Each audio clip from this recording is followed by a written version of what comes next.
let's do a cheers to the Sobeys and Safeway Liquid Beer for the podcast. Be right again. I love you guys. Careful, that cake's hot.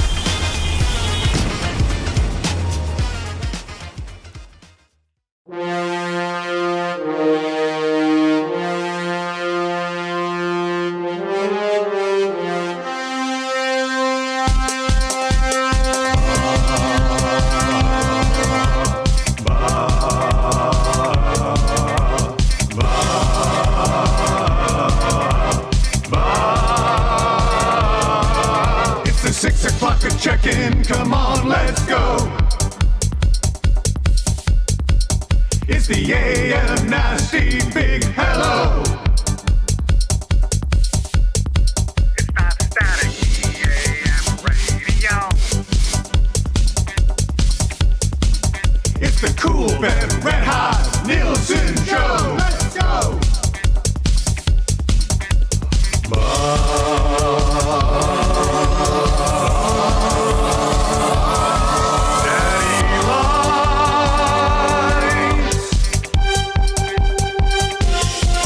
Everybody tuning in, even my wife. Mommy likes too. And those Macromala intros are cutting like a knife. Hey, it's Mitch texting in, he's your dealer for life. Let's crack at 6 o'clock and log you with some sirloin bites.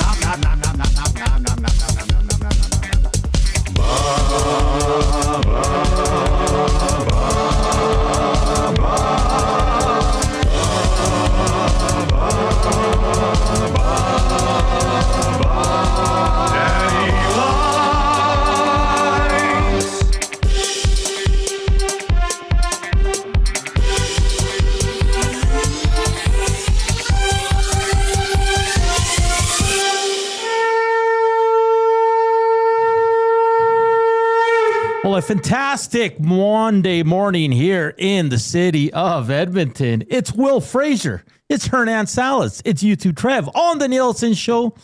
It's the last day for me. Dusty will make his triumphant return tomorrow alongside Wil Fraser. But today, you'll be back, right? I'll be back Friday, baby. You'll be back, right? I'll be back. We're coming to you live. It's the Popeye studio here. And a fun show on tap on this Monday. Lots to get to, Will. Yeah, Lots it was a good weekend. to get to. It was a really good weekend. Really good weekend. Some wicked storms that we'll get to. But this week looks amazing weather-wise. Yeah. Yeah. Yeah, finally. This is Hernan weather. Yeah, and the mosquitoes. The mosquitoes will be happy too. Yeah, you know what? I haven't dealt with so many. You haven't, No, hey? no. Good no. for you. Yeah. Yesterday was nice, a little bit of a breeze. That's all it takes. You just need a little bit of a breeze to get the bugs off you. For sure. Like, that's all you need. Like, the perfect day right now is going to be the forecast that we have. Like, the temperature is going to be awesome. And then just like a 15-kilometer wind, like out of the west. That's all I'm asking. Well, it's always that's all windy. the golfers It's are always asking. windy. I'm It's always all complaining the about golfers it. are asking for. Just a slight breeze, left to right, like something predictable off the tee. Like, that's all you want. Fun show on tap. We got Joaquin Gage, my partner in crime. They're at 8:30. I'm working on a soccer guest to tee up a great semifinals. We'll get to all that fun stuff. Of course, 3 questions too many. Start sending those in to the Paris Jewelers inbox, 780-218-9999. YouTube Travel, keep track of that for us as well. We got kind of use a trivia, of course. We got the early bird bet coming your way. That's good for the Italian Center. So That's good. and the good, bad, and ugly from the weekend. I'm excited to hear everybody's good, bad, and ugly. Of course, if you're joining us on 95.7 Cruise FM, iHeart, TuneIn radio apps, or EdmontonSportsTalk.com, we say hello and good morning. And if you're on the YouTube channel, make sure to slam that thumbs up. We hit 200 thumbs up on Friday. We should hit 200 today. That's the deal, right? Okay. Is that fair? Sure. All righty. We say Depends on how hard of a weekend people have had. That's true. Yeah. Well, sometimes it could be very difficult to click. let's check in with our boy YouTube Trev, who was partying on Saturday. How you feeling there, buddy?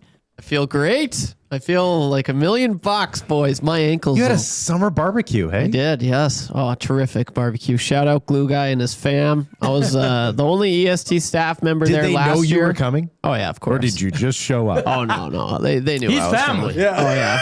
That's family. That's my Edmonton family right there. But this year I had some other EST colleagues join me. It was Benny Thompson, who's actually living in the studio this whole week. He is. Came in this morning to give us a hi. morning. I was like, whoa, what's going on here? He's just... He's in his PJs? He's sleeping here. That's so funny. And then Zach and his lovely girlfriend. Got to meet his girlfriend. That was nice. So it was a grand old time. But speaking of mosquitoes, man, they were out. Dude, I'll show you my ankles after the show. They're swollen. I legit have swollen ankles. It hurts to move them. Yeah. It's so bad. So what was on the menu on Saturday at good old Milne's house? Oh, dude, just probably the best Caesar salad I've had in quite a while.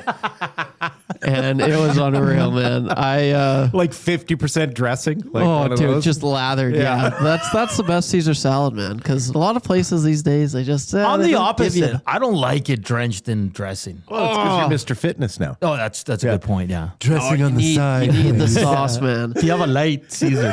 I'm all about the sauce. It was great, and then. He gave me, it was burgers as well, which was just terrific burgers. And he gave me a double patty, which was very nice. I think I was the only one that got that. And then some veggies. I had some carrots and some peppers, cucumbers. I always feel bad the last Feels two times. like you were making a food journal. Yeah. Were you writing this down as it was happening? No, I wasn't.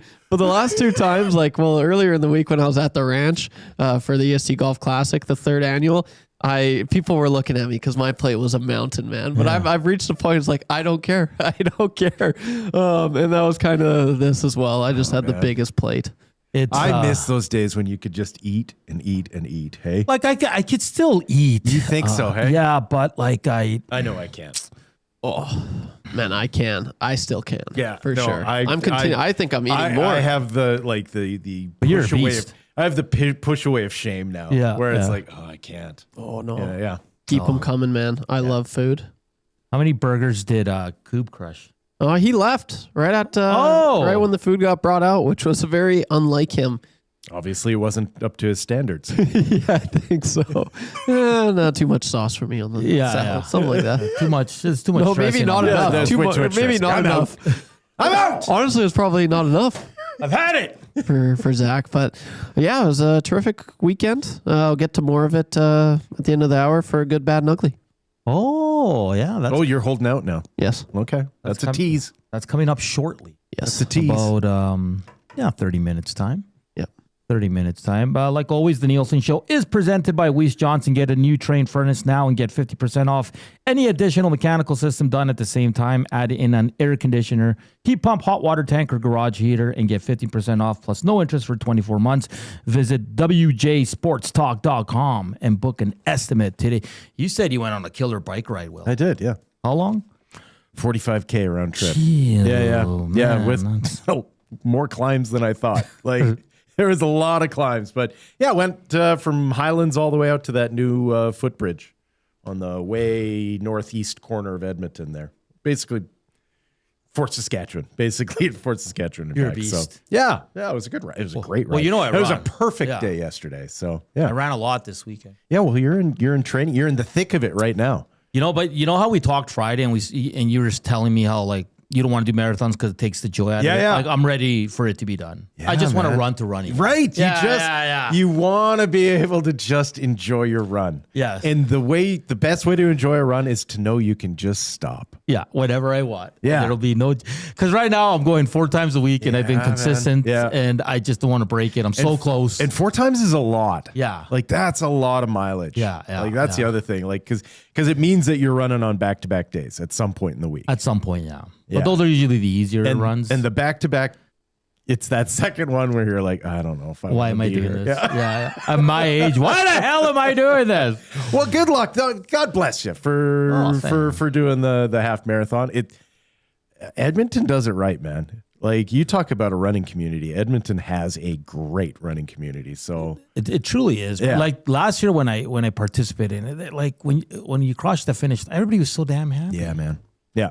And so many people, it was impossible to move around there. Yeah. It's great, man. There's nothing like it. And it usually a vast majority of the people there are accomplishing something for the first time, right? 100%. Which is it's pretty I get why people get sort of addicted to it because it's a major endorphin rush, but oh yeah. Yeah, it's the 3-month window beforehand that I'm like, this is awful.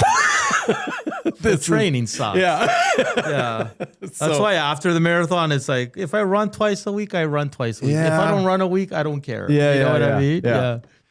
And it'll go with ebbs and flows, but I'm going to get you into some winter running this year. Yes, you will. I'm going to teach you how to layer up the right way and get out there and enjoy it. I don't know if I have it in me, my friend. All you need is sun. This is the trick. And it's true about anything in the winter in Edmonton. If you can get outside and literally get sun on your face, it changes everything. Like it puts a smile on your face. And running is the perfect example of that. But unfortunately in Edmonton, there's a 3-month window there where you've got 2 hours a day. Yeah. Oh, yeah. To get that run in. To get that run in, and then you're done. Yeah, because it's either too cold or too dark. Yeah, right. yeah. Like there's basically from about like 1 in the afternoon to 3 in the afternoon. That's your window in the wintertime. Let's get some. If you want to conch this morning, let us know. 780-218-9999 or the nasty chat, right? You too, Trev. Is that how Dusty does it? Yeah, absolutely. Yeah, I don't think we got to any conches, or maybe we did a few on Friday. But there was a birthday for Claire, birthday conch, I think. But I'm always Good call. like I like Good to recall. Yeah. I love the conch, and I wish we did it more. That was my beef a few months ago. We just barely conch anymore, Dusty and LT. So more conches, please. Yes, send We them can in. set a record maybe this hour. Oh, what's the record? I don't know. I don't think, Don't throw that out there. I don't think it's more than, since I've been here, we've never done more than 5. I swear, in the 6 o'clock So hour. you're saying 6 would be a record. Yeah, I think so. Will you write it down in your food This journal? could be, moment of the year. It'll go right next to the red peppers and carrot sticks. Yeah, absolutely. Can we get 6 conch requests in the next 13 minutes before we take our first break? 13. Yeah. Oh, That's a good it's pace. always it's the whole hour. Yeah. Okay. I was like, that's a hell of a pace. Hey, man, the morning show's different, man. It's a beast. It's a different pace. It is. It's like Will's running pace. Another level. No, Yeah. not anymore. Who would win in a race between you two, do you think? Probably Will. He's more experienced. Yeah. Over what distance? Like, I don't know, like a 5K? 5K, I'd crush him. Yeah. Yeah. Damn. Oh, I love that. I want to see this. We should stream it. 5K, I'd crush him. Yeah. Yeah. But anything further than Hernan's got you? First of all, I let him set the pace, and then and then you just look at him as you That's as you scary. pass him. yeah. Damn. That's impressive. What about I'd- me, Will? Would you beat me? You no, Yeah, you would. Absolutely you would. not a chance. Right now, You are 27 years old. You are not overweight. Like no, you would crush me. Well, but I haven't ran in quite some time. I don't think that like when you're old man Fraser, there is an actual limit at which you're like, I could kill myself. Oh, I don't think interesting. you have that limit at 27. Okay. Well, I'll take that. Thank you. I'm fast. I'm like, fast. Ever since Jeff Chrishell told me about his moment where he had his heart attack, and like he has pushed it out there where he's like, everyone needs to have baby aspirin. I have not left the house without baby aspirin on me. It's true. In fact, like I could go into my backpack at the break. I'll bring it out for you. I carry baby aspirin with me at all times, and when I'm running, it actually sets my rhythm because I can hear it like rattling nice. in my pocket. Like so. Yeah, no, you would kill me. Oh, Like, yeah. well, thank you. I'd kill Trev, though. This one says a conch to the runners. It's the first one. Can I get a conch for going to my friend's bachelor party Saturday and still getting up and making it to work at 6 a.m. this morning? Yes. It's 2. This one says no name, but can I get a conch for me and everyone going to our 7 a.m. AA meeting this morning? Hell yeah, let's go. Good for you. Yes. Chris the plumber, conch me for making it to work. I thought That's 4. AA was kind of like Fight Club. You weren't supposed to talk about. Don't talk it. about it. Hey, whoever sent that in, kudos to you. They sent it in and they wanted a conch. Absolutely. Captain Steve says, can I get a conch for all the volunteers at Clark Stadium who were able to clean up the stadium in time for the Nations Cup rugby games after that crazy storm rolled in through on Saturday afternoon? That's 6. That's the new record. Yeah. Let's get a conch for Dusty's vroom vroom Vavel call. That was awesome. We were talking about that. Hell of a call by Dusty on both games. But yeah, he got to call what was it, 124-yard missed field goal return in that game with Winnipeg. Like, it was a great call. Dusty's the best. Yeah. He truly is. He is, man. Whenever I see him on TV, I'm like, you know? No, I don't know. Okay. That is definitely all you do. Okay. Well, I do it and I'm happy. That's pretty cool, man. But aren't you like, like that's my guy? A little bit without the sound. Yeah, maybe? no, I love him more than anyone, but anytime I see him on TV, I'm like, what a world. Oh, okay. That's how I act when I'm like, holy cow, they're putting you on TV. Yeah. It's awesome. What about the storms, eh? Like Friday. So it's funny. Friday after I left here, I went out for a bit and then I got home around 4. It was beautiful. I took a nap. I woke up. The sun was still shining, but you can see some dark clouds roaming. No word of a lie, guys. I turned away from my windows. In the next 5 minutes, I turned around and it's just dark, like hail. I was like, Saturdays was really bad. And like I said, I was telling you, I was running downtown. You know how many trees were on the ground, man? Oh, yeah. It was crazy. It murdered some stuff out there. Yeah. I don't think that was the first for me. I've never seen that much rain. The Friday, like coming down, I couldn't Just see. buckets worth. Hey? I couldn't see like 10 feet out. Well, look at all the my flooding, place. man. Flash flooding around the city, man. That was the thing, because I went to bed, woke up the next day, and I saw all these videos on online, and like cars submerged, like fully submerged. I saw one guy that had his wipers going. I'm like, oh yeah, keep doing that, bro. I think what kills me is that like it was predicted. Like this was like Weather Canada had this out there hours in advance that this system was coming through, and so like this is like farmer will stuff, but like NavCan has a great app that you can just keep on your phone that gives you the Doppler radar, and so like I tracked that storm and like it was not big, but it was like bright red and yellow on the Doppler radar, and it was coming right for my house. So for about an hour, all I did was like try and bring stuff inside. And I live next to my folks, and so like I look over, and of course they've left their vehicle out in the driveway, and so I'm running around their house trying to find keys to put their car into a garage, and my wife's out, and I know she's coming in late, and like she arrived 5 minutes before that storm hit. Yeah. I had the garage door open. I'm like, get inside, like this thing's gonna, but it didn't have the hail, so we got lucky on that. But Well, Saturday I finished my run, went inside, and I'm just kind of changing. Yeah. Gonna have some lunch, and the rain's on. Like I just buckets. made it. Still, yeah. And I had to turn the lights on in my kitchen. That's how dark it got. Yeah, it was spooky. Because I'm scared of the dark. Right? You are. Interesting. Are you a nightlight person? No. Not even in the bathroom? No. You don't have a bathroom? No. See, I'm a beast. I ain't scared of anything. I'm just afraid I'm going to break my toe. So the amount of time we get up to pee at night. exactly. Let's get to morning announcements for Rundle Park. Short course with affordable rates for junior, seniors, and adults. The walkable par 58 course has great family friendly atmosphere, perfect for all skill levels, but ideal for shorter hitters and those just learning the game. Snag a smash burger at Shorty's after the round. Check them out on Instagram at Rundle Park S.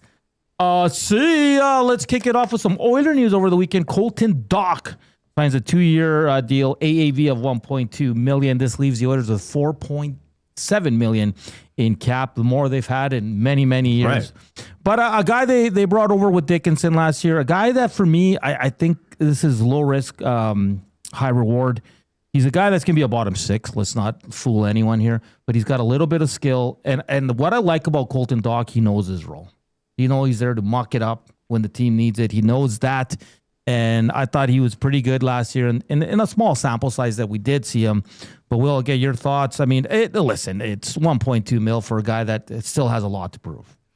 He was brought in and addressed the gaping hole that Evander Kane has left in the Oilers lineup as far as a power forward that will actually hit somebody. Yeah. Right? So he supplied that in spades. His aggression on the ice was needed. Yeah. The only thing you ever worry about with a guy like that is will they stay healthy enough? Yeah. To be like to find consistency. Because I think he did get hurt, right? He did. Yeah, right? Like, so he plays a certain style that takes a toll on the body. I look at this deal and I'm always like, why did it take until the middle of July to get this deal signed? Like, this feels like the most no-brainer. Yeah. Like he's not overpaid. Like he is. It's not like it's a 4-year deal. Like, what were they negotiating on? Yeah. Like what? 1.2, sure. Like, did he send it by mail? Is that what it was? Like, it got caught in the mail? Like, Was Dach like, let me think about that? It's just one of those contracts that you see it and you're like, yeah, that's exactly how much he should make. And it's the exact term he should have. And if it doesn't work, you move on. Yeah. YouTube Trev, you're the Oiler guy here. Your thoughts on Colton Dach? Now the Oilers are pretty much set for the season. Yep. Listen, we all want them to add another top 6. They don't have to do it right now. They got cap space. As the season goes on, that's they only going to also increase. have internal guys who need to be given a chance to fill that role For sure. And I think that's what the plan is. Let's see if these guys can handle it. And if they can't, then we'll go outside to see if we can bring someone. You can't keep complaining about, well, they don't have anyone pushing internally and then continually never give those guys a chance that do have high-end skill to actually fill one of those roles. And we're talking about Ike Howard, those kind of guys. Yeah, but I would throw Savoy in there as well. Like, Savoy had a good enough year last year that you could go into next year going, let's see how much more there is. Yeah, exactly. For sure. Yeah, and we'll talk more Savoy coming up in off-season. What off-season? What off-season? Colton Dach, YouTube Trev? Yeah, no, I think you guys pretty well covered everything about the player. When they brought him in, I liked him. I like that what you said. He knows his role. He plays his part. He's a bottom 6 guy. He's physical. He's a good skater. He racked up a good old 4 points in 8 games played. So I'm more so just intrigued to see this year because when the Oilers acquired him, Murray McCord, obviously diehard Blackhawks fan. That's where he was before. And he said the problem with Dach is he's there for, 10 games and then he's just invisible for the next 10. So can he find that consistency in Edmonton? That'll be fascinating to watch because it seemed like he was kind of around it while it was short stint he had. He only played 8 games regular season, 5 games in the playoffs. But can he be consistent? You see time again. Players, they go to a new location and they just unlock a new level to their game for whatever reason that is. So, yeah, I'm excited. They got him at a good price, and I think he's going to have it's easy to say, but I think he's going to have a career year next year in Edmonton. Yeah, because this team is in need of that style of player. For sure. Yeah. North-south hockey player. Yeah, like a younger Curtis Lazar. Skate in straight lines. And I just like that he brings an element that the others don't have a lot of. Yeah. And that's that tough. And they got Matthew Joseph that's going to help in that too. So sure. They can become a different version of the Bash brothers. Going to the CFL, Winnipeg beats Toronto 30-21. Montreal in a great game against the Stamps. They defeat the Stampeders 37-30 and plus 37 yesterday in Regina. How crazy is that? Yeah. That heat dome is something else. Ooh, 38-7 over Hamilton. Hamilton, they have a quarterback issue now. World Cup is set. Semifinals, baby. France, Spain, Tuesday. England, Argentina. Let's go, baby. What a semifinal. A mess of a World Cup has given us the best Final Four we've seen in decades. This is perfect. Like, it's unreal. Like, every time you watch the Euros, you kind of sit there and go, this is kind of like... Because there's always one team is kind of the best. Like Cinderella. But you watch the Euros and you're like, these are the best teams in the world. Yeah. Like you watch the Euros and wonder, why do we have a World Cup? Except for the fact that you need a World Cup. And this is the Euro fans' World Cup Final Four. Where when you watch the Euros, you're kind of like, the only thing we're missing is Argentina. Yeah. And that's basically what we have. We have a Euro Final Three. Yeah. And Argentina thrown in. But for me, these are the 4 best teams. They are. Like, this is unbelievable. It's going to be great. I can't wait for And the I games. know a lot of ink has been spilled on this, and we've dunked on this nation for a long time. But if you're Italy right now... Oh, hopefully Maddie's not listening. Like, it was already a disappointment that you didn't qualify. But to see this Final Four and that you're not... It's not that anyone's like, wow, they sure did get screwed in the round of 16 or what, but you didn't even qualify for this tournament. Like what happened in Italy over the last decade? Yeah, they gotta reassess because Italy should be there. They're one of the soccer giants. They are a soccer giant, but they are like, it's crazy. They've killed their federation. Like 100%. It's to see how good Spain, England, France are, and then to not even have a sniff out of Italy is wild to me. It's absolutely wild. It's going to be interesting to see what they do in the next 4 years, if they can qualify and all that, because it's been 2 straight World Cups. And I know a lot of Italian people, even our own Matthew Wanek, very disappointed in that. We've hit the All-Star break in MLB, and the Blue Jays sit last in the AL East. Yeah. Yeah, don't steal my bad from the good, bad, and ugly that's coming up, but they were a magical team last year. And this is what it looks like when the magic wears off. Oh, yeah. Yeah. You just got, it was lightning in a bottle, man. It was just, yesterday was the perfect example of the difference between the 2 seasons. Yeah. They were a 9th inning miracle franchise last year. Like, you went into the 9th inning trailing by 1 with the Jays, and it was almost automatic that they were going to come from behind and win that thing. And the exact opposite happened to them yesterday. Yeah. So it's part of it is also, but that's baseball. Sure. That's like, exactly it's why we love baseball in that, like, unlike hockey fan, we're not going to treat this like it's the end of the world. No. There's a long ways to go. Sometimes you just don't have it. The magic just isn't there. And for all diehard Jays fans, all Jays fans, like, listen, they can turn it around. There's a long ways to go, but right now it does not look bueno. Yeah, they would need a miracle. But, I mean, Boston's proving that miracles are happening. So Boston has won 9 straight to all of a sudden become relevant again in the AL East. Yeah, it's crazy. Home run derby tonight, 6:00.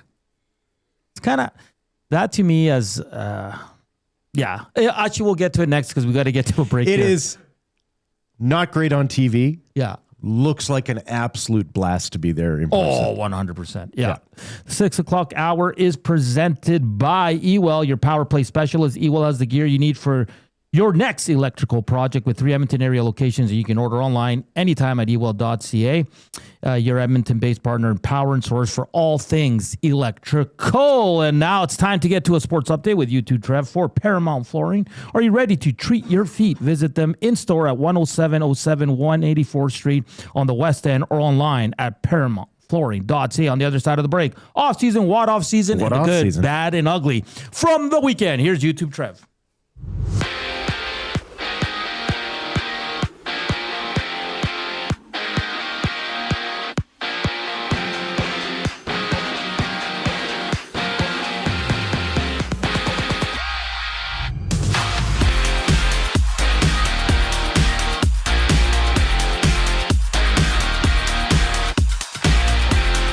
Some Oilers news and notes from the weekend. The Oilers have signed forward Colton Dach to a 2-year contract extension with an AAV of $1.2 million. The 23-year-old forward made his Edmonton debut on March 6th and had 2 goals and 2 assists in 8 regular season games for the Oilers.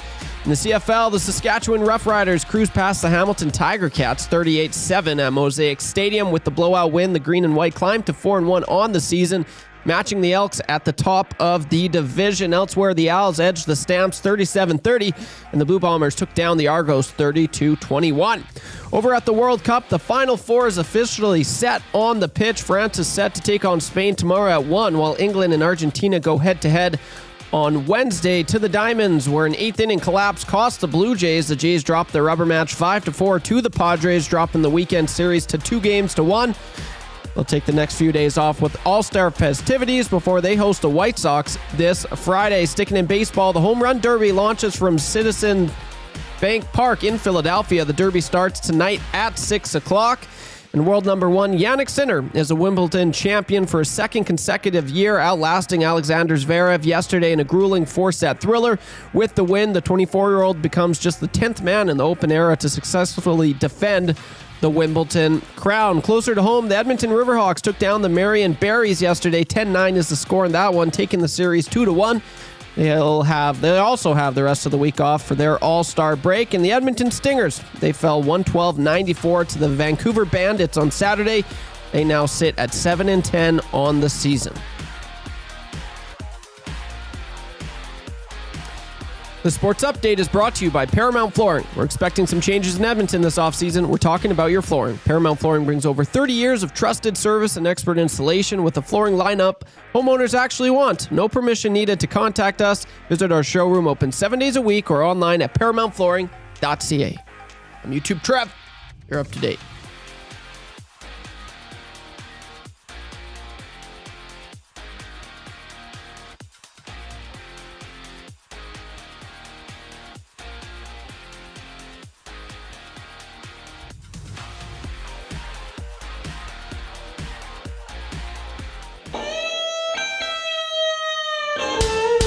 It's the Halloo Crew. Normally might show us how to do.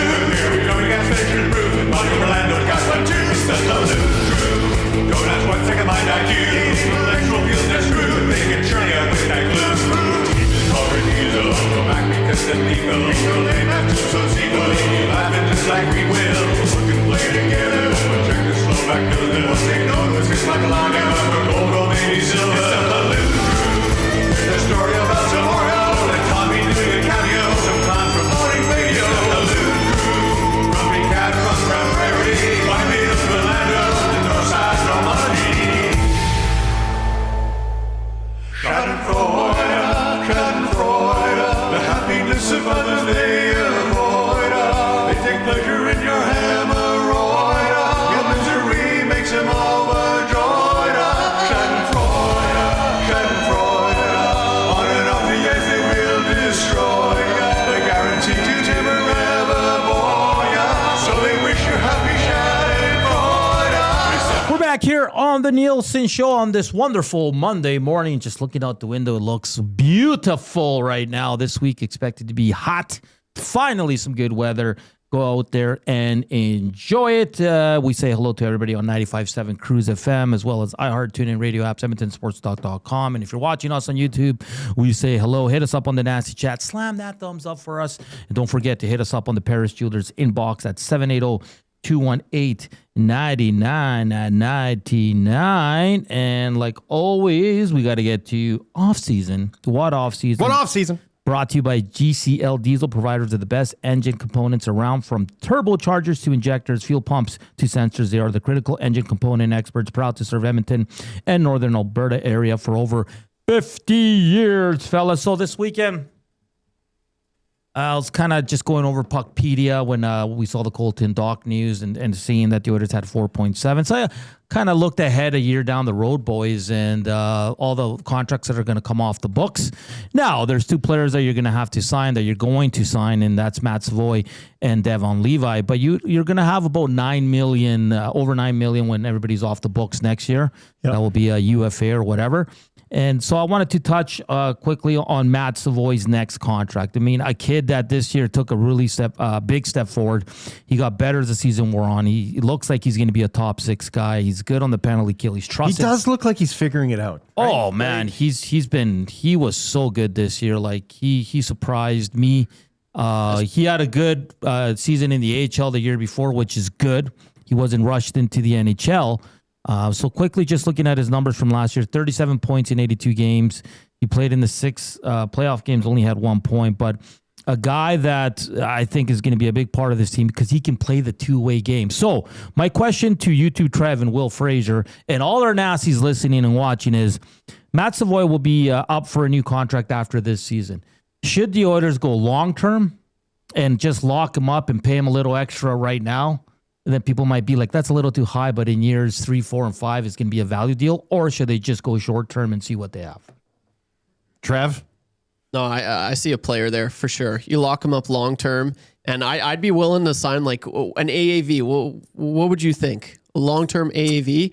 I think he's going to be like a $7 million, $8 million player. Yeah, I really do. I was thinking 6 to 8 because again, I think the first 2 years people are going to be like, "Wow, that's too high." Yeah, like, what are you doing? What are you doing for Matt Savoy? But I think towards the end of that, you're going to be like, "Wow, what a steal!" It's going to be like the dry slide all over again. Okay, As I am my wont to opinion. do, I'm going to yuck everyone's yum on this. Sure, let's go.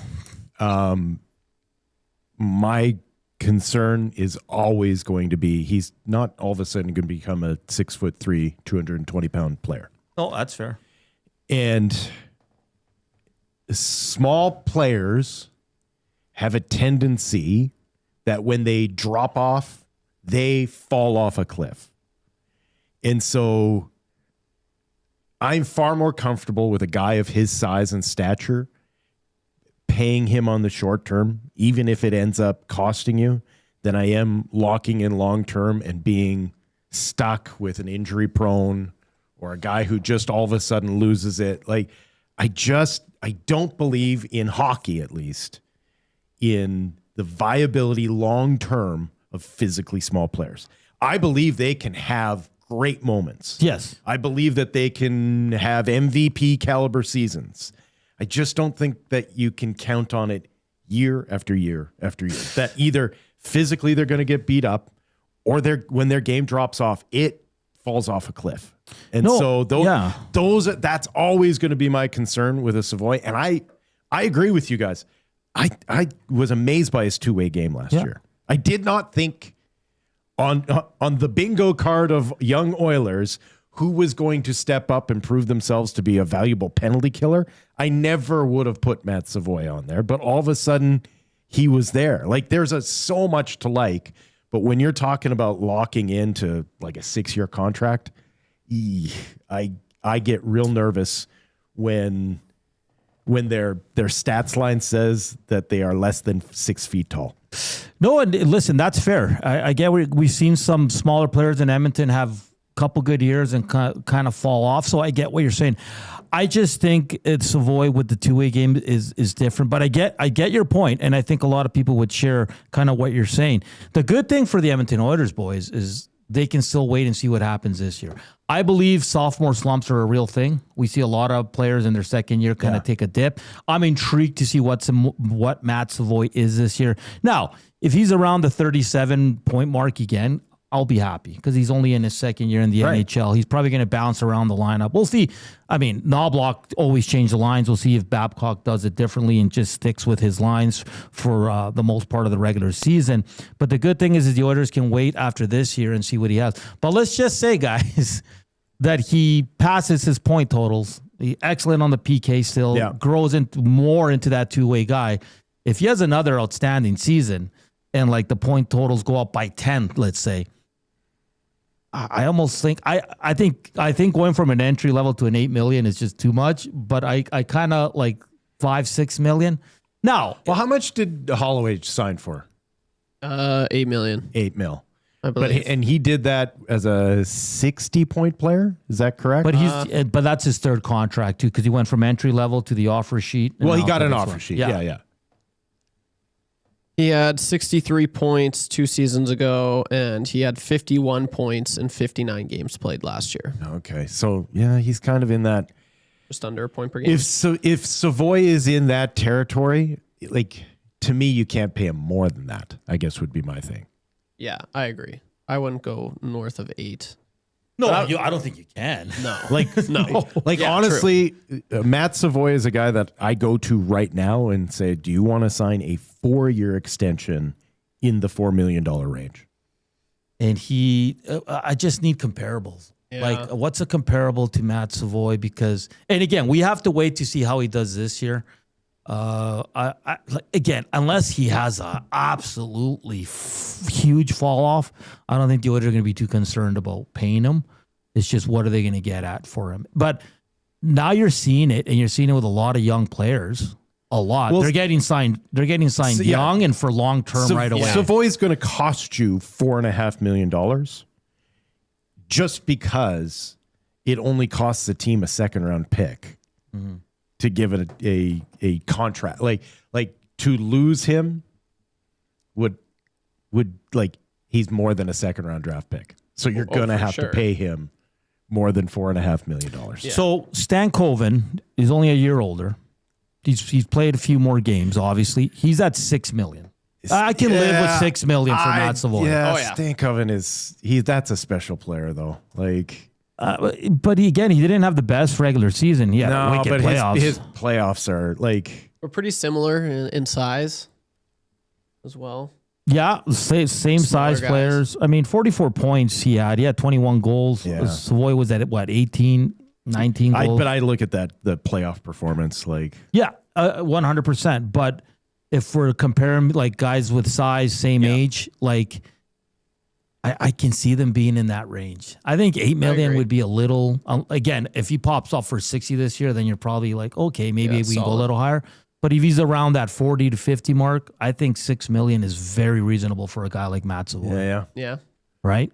Yeah, like I'd be for sure more willing. The first offer I would do is like 6 mil for 6 years, something like that. I don't know if he would do that though, but I mean, you're getting that offered after your second year in the NHL. That's solid. I'm just having flashbacks to, and this is a long time ago, to the Sam Gagne years, where there was this sort of like, what if he gets to a point-a-game player? Like, how much is he going to cost you then? And what I think we're always blind to is, do you know how much better the Oilers are if that guy's scoring 60 points? Yeah. Yeah. Oh, yeah. Yeah, Like, of course. A 60-point Matt Savoy on this Edmonton Oilers. Whew. That'd be amazing. That's a very good Edmonton Oilers hockey club. Like, so, I mean, you're going to have a lot of options, I guess is what I'm trying to say. Like,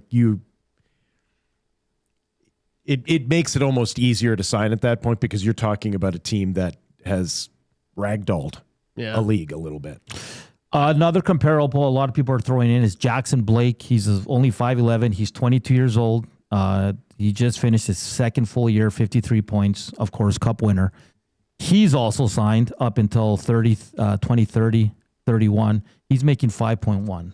So I think that's the range. Those are good comparables. I think that's the range for Matty Savoy. Yeah.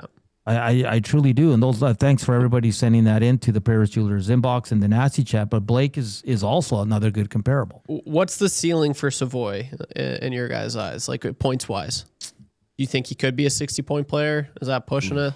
Because he's going to be riding shotgun with either one of Connor or Leon. I will always bet against the small hockey player. Like, but I think if he's 40 to 50, you're going to live with it. 40 to 50 is, like, once again. Yeah. Do you know how good that Edmonton Oilers team looks with a 50-point Matt Savoy? Yeah. I'm Because he's scoring 50 points on a second unit power play at best. Like, that's a lot of even strength points you're talking about. Yeah. Like, let's just say this year, he was at 37 last year. He cracks over 40 points. They say he's in that 40 to 45 range. If I'm Stan Bowman, I'm like, buddy, your comparables are right here. Yeah. Like, let's do it right now. 5-6 mil. We'll lock you up for 7-6 years. Yeah. Right? And then or he's a key piece in a deadline move that gets you an absolute stud defenseman. And then you're still young enough like, to, you can sign another deal at 28, 29 years old. Right? Yep. Or 30, whatever it is, right? So he had a very good, I think he'd be the first to say it. He was really happy with how his season went, but a lot of people are forgetting that it wasn't until after the second or after the Olympic break is really when he pulled I think off. you're right. Like he had 37 points. I wouldn't be surprised more than half of those came after the Olympic break. He was kind of on a heater, and he was one of the more consistent Oilers, even if it wasn't for points, but he was just doing the right things on almost every night. this one says, I agree with Will. Short term, Yamamoto looked good for a bit there. Most small guys get pushed out of the playoffs too much for my liking. Caulfield this year as well. Yeah. Hampton Steve says, I'd sign Savoy long-term and try to extend him this summer because the way salaries and the cap are rising, if he has another good season, he's going to get very expensive. And that's the risk. Yeah. Yeah. Savoy, this one says, Savoy, $5 million for 5 years. Well, I think everybody would be okay with that. And Cam says, with how the salary cap has gone up, a $6 million player is a third liner now. It's true. I just think I think restricted free agent signings are going to happen more often.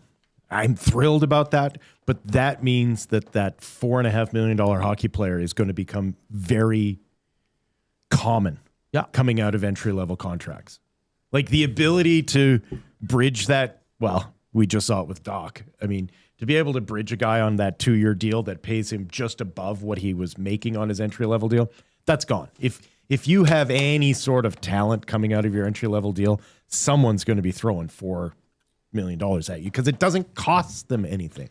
Yeah, and just look at like Calgary jumped the gun, signed Coronado. Who's the other kid that Frankie Nazar in Chicago? Like that was crazy, and he's young though. But they see him as their one of their top 2 centers of the future. They jumped on him and signed him long term for a lot of money. Like there's a lot of players like Savoy. Yeah, where I think they're smart because when Darnell Nurse was young and we still didn't know what he was going to be, they kept bridging him. And that's the thing. And then they screwed themselves They also over. didn't have the money, right? Like they kind of had to bridge them because the cap kind of restricted them from going long term. Or did they just say, let's just keep bridging this guy and see what he turns into, right? Like it's interesting because you're right, Will. Like we have the Oilers have 4.7 in cap space, and we're like, holy smokes, this gotta is spend amazing. it. Like this is it. I can't believe they have this much in cap space. It's not even that much, but. Pardon me. That was off-season. What off-season? What off-season? For that GCL Diesel. Keep letting us know, long-term or short-term, for Matt Savoy's next contract. We'll see what he does this season. Hopefully he doesn't have a sophomore slump, knock on wood, because a lot of players do. But I think this kid's going to be on that second line, at worst, maybe at times on the third line. He's like that top 9 guy, right? I don't think he'll be a mainstay on the first line, but I can see him getting some minutes with Draisaitl for sure. He's what you want in depth. In that, like, if a top guy goes down with injury, he can move up. He can pop up. Yeah, exactly. The 6 o'clock hour brought to you by Ewell, your power play specialist. Ewell is the gear you need for your next electrical project with 3 Edmonton area locations, and you can order online anytime at ewell.ca. Ewell, your Edmonton-based partner in power and source for all things electrical. How does the song go? Ewell, your partners in power. All right. That was good, Hernan. You don't want to join in? No, you're good? No, I'm good. All right, let's get to the good, bad, and ugly from the weekend. Let's start with the good. Who wants to kick us off? I will. Okay. World Cup Final Four. We've been going over it, but it bears repeating. France, Spain, England, Argentina. Ugh. If you would have told me at the beginning of this World Cup that that's what we were going to get, I might have actually been encouraged about this World Cup. I thought it was going to be such a mess, and it has been in so many different ways. It has been a complete catastrophe. Presidents demanding that red cards being revoked, all of that. Like Yes. the irreparable harm that has been done to FIFA by this tournament will last for generations. However, to see England play as many entertaining games as they have in this year's tournament has been wonderful. That game against Norway, a classic. Yeah. But the game against Mexico before that, an absolute classic. Like, it has just been so enjoyable to watch. To watch France be the absolute unit that they are.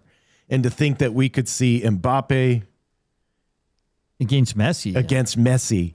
Yeah. Is like... just imagine England in the finals. Oh, my Lord. I know. And then Spain doing Spain things, man. Yeah. Like, it's just been such a good finish after such a rocky start. So congratulations to the World Cup on, if you believe Egypt and every other nation, on manufacturing this perfect ending.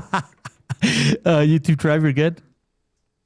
My good. There's probably 2 good storylines coming out of the Blue Jays season thus far. One being 30-year-old rookie, Kazuma Okamoto. Big Oak. Yeah, Big Oak, they're calling him. He broke Shohei Ohtani's record for home runs as a Japanese player, as a rookie. So, add a B. But I'm going with Dylan Cease. Gets the start for the American League. Is there a stranger motion to home than Dylan Cease's? Yeah, it's pretty. It's it is like you're used to that sort of that arm whip action, usually in the quarter slot, and Cease it like it's almost like he pushes it at home plate. Yeah, it is weird to watch, and just so much power he can generate from that. But yeah, pretty much any stats, pitching stat, he's right up there. He's top 5 in almost. They every paid him single one. so much money in the offseason, and everyone's like, it's working out. This guy's kind of been so like. He's a beauty on the bump. We didn't know he was this good. He is that good. Yeah. He's first in strikeouts, second in ERA. He's and you and him are sporting the same look. So yeah, how can you? when I was in Toronto, that was funny. A lot of people are saying that. Oh, you got your Dylan Cease. I'm like, no, Dylan Cease's Me. Yes. My good is the winner from Argentina over the weekend from Julian Alvarez. Like, what a shot! That's just soccer beauty right there. Yeah. Top corner. Yeah.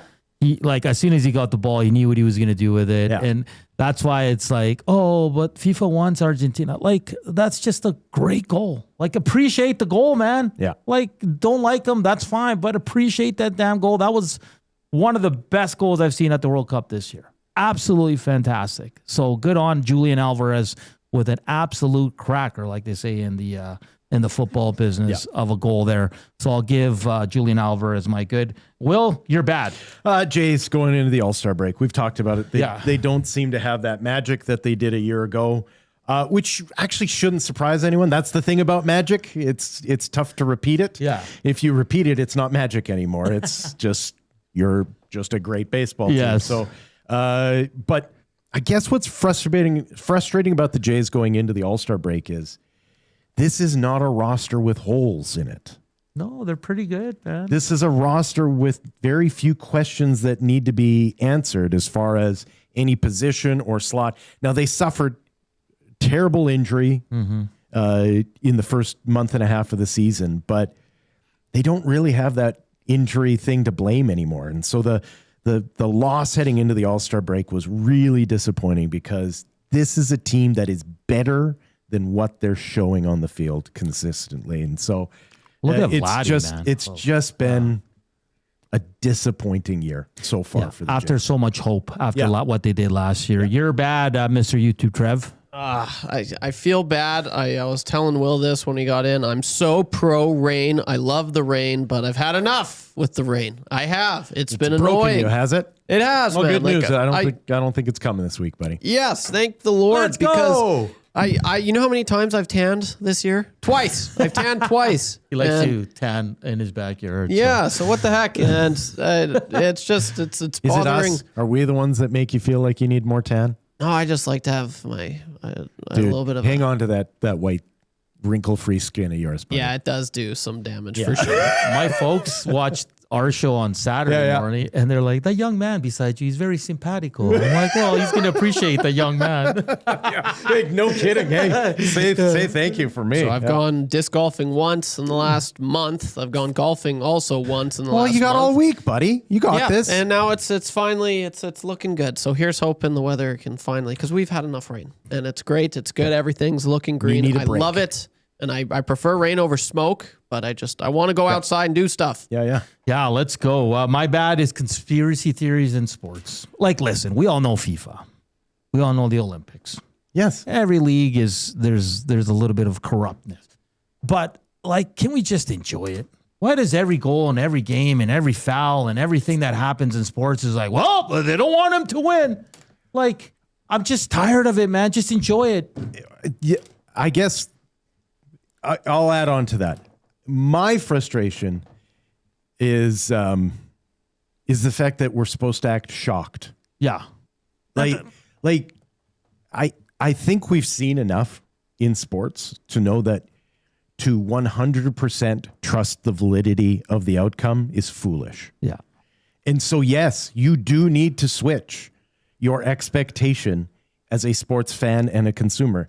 And that expectation now needs to be, was I entertained? Well, that's just it, Will. Like you just said it, like, okay, can the refs be bought? I'm Absolutely sure they can. Yeah. Can the refs go in there with an agenda? Of course they can. Yep. I'm not that stupid to realize that it doesn't. But like I'm talking about Argentina's second goal. That had nothing to do with the ref. The red card. I'm sorry. When you have a yellow and you do a blatant dive to try to get the other guy booked, that's a yellow card. Yeah. Don't do it. Yeah. Sorry. And I'd say that if it was an Argentinian player or a Canadian player. It's usually a cumulative sort of thing. Yeah. Like, especially in football, what kills me is that they're like, oh, they're calling it now. And the answer is, yeah, because they've probably been warned 20 times by the officials on the field. Bellingham's first goal touched the wire, but according to FIFA, it did not. And no one's complaining about that goal. Yeah. Like, come on. You're ugly. My ugly, UFC 329. Oh, we'll get to it more too. Yes. I think you've said enough. We went in on Friday's show. Yeah. Not to pat myself on the back too much, but I very much was like, I'll be amazed if he makes the round. Yeah. Old man Conor McGregor, how in the world is this guy still a headliner for you?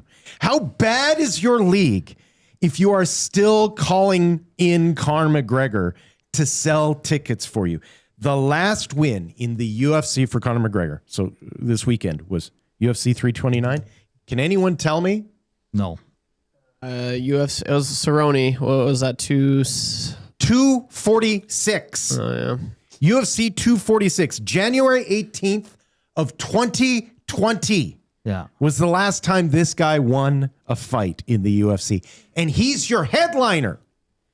He gets out there and he looked, I've never felt more seen as a 48-year-old man than watching Conor McGregor throw a kick and immediately hurt himself. Because that is exactly what would happen to me. He lasted as long in that fight as I would have. Yeah. And went out with the exact same injury as I would have had. A non-contact injury blows him out. Even you mentioned it, even Holloway's like looking at him like, what are you doing? Yeah, like you're done, bro. What? Like, why? You're hurt. Why are you doing this? Like, and then the bravado to be like, I'll be back. Yeah. No, you Don't, won't. man. No, you won't. Don't. You haven't been back for 6 years. Stop it. And yet the UFC can't sell anyone else. Like, I know there's a lot of UFC bros out there, but take a look in the mirror. Your sport's broken.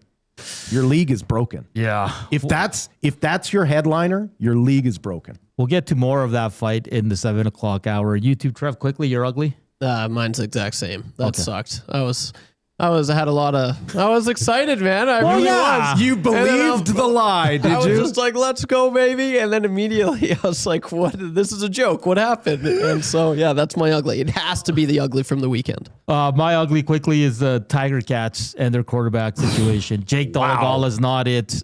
Trey Ford came in late. They got to find something because you brought Trey in to be your number 2. Now he's your number 3, but your number 2's probably worse off than your third now. And the problem for them is that you look at Winnipeg and Brown looked very good. He's a good quarterback. Right? Like so there are good quarterbacks out there. Oh, 100%. Yeah. But at the same time, it happened before Bo Levi went down. They're probably like, damn it. Now they got to, I don't know where you go for a quarterback now. I know they brought in Dach, who started a few games in Edmonton and in Toronto in the past, but I don't think you got to make a trade, don't you? Yeah. You got to find something. Like there's somebody doing third string somewhere that's probably better than what they have. That's better than whatever they have. And the Trey Ford thing just becomes more fascinating every season. All right, we got to get to a break here. We don't go anywhere on Cruise FM 95.7. And if you're listening online as well, and of course on the YouTube channel, slam that thumbs up. We'd like to get to 200 today on this wonderful Monday. In the second hour, of course, we have the Play Alberta early bird bet of the day. We also have that's good for the Italian that's good. Center, and a lot more fun. Keep texting us, keep hitting us up on the Nasty Chat and YouTube. Trev Sports Update is brought to you by Chelsea LaBelle at Expedia Cruises in Northeast Edmonton. Join Dusty and Lieutenant Eric at Barcelo Maya Colonial in Mexico from February 24th to March 3rd. Email clabelle@expediacruises.com or call or text her at 780-970-48344 for more information. We're back with hour 2 of the Nielson Show on the other side of the break.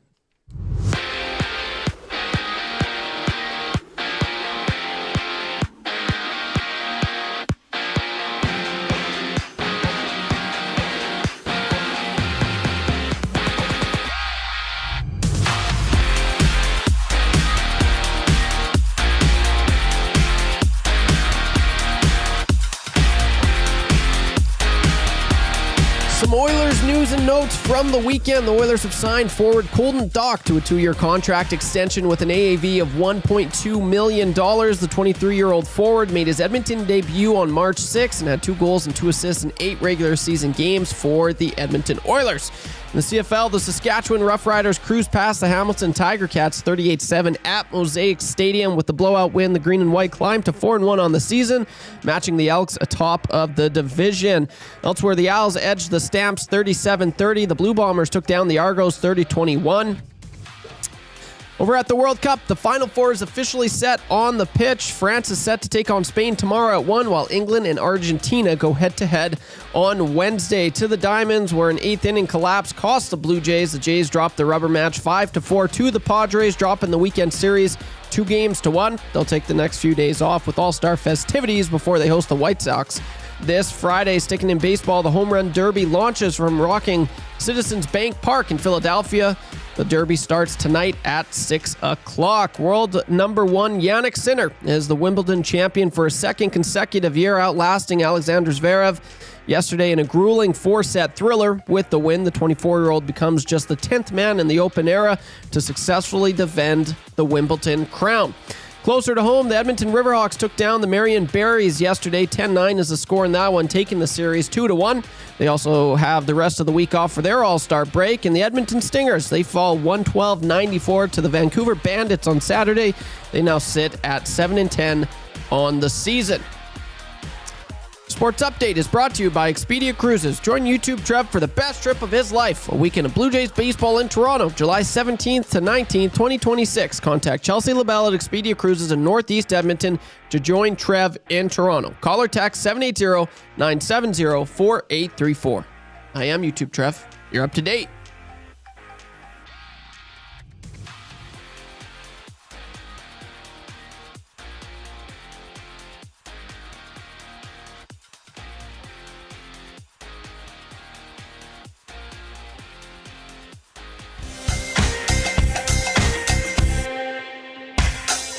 What say you? Hey, nasty crew. We got the Nielson Show flu. Well, there's nothing we can do about it. What say you? Hey, nasty crew. My wife thinks I got better things to do, but there's nothing I can do about it. We're tuning in on TuneIn, we're listening online. We catch up with the podcast when we fall behind. We're texting in the nasty chat, what's on our mind. 780-218-9999. No more interference from corporate interest. Just Dusty and Eric and all of the bad cats like Brzezinski and Noodles. Gadget can gauge it. If it's a fun but a cool band to make a little wager. We can't wait for the Monday mandate. Shaggy's always on time. Tommy's always late. Would you like a cup of tea? Forget about the old place. Hey, we were number 1 in the text race. We don't miss all the commercial breaks, but we sure miss Nickelback today. We want to hear some hot takes and we want to hear Renee. Why not hold the neck up when I want our kids away? Beat left the tire fire and remember that name. We love every goal song, but what about the games? Back from Rapaport, Dragger Engineer. It ain't Christmas season, but they sound like reindeer. But then my cousin and the tales of the North. All about him giving present, Dusty go forth. What say you? AM Nasty Crew. We got the Nielson Show flu. And there's nothing we can do about it. And there's nothing we can do about it. And there's nothing we can do about it. The Nielson Show featuring Lieutenant Eric. Only on Edmonton Sports Talk.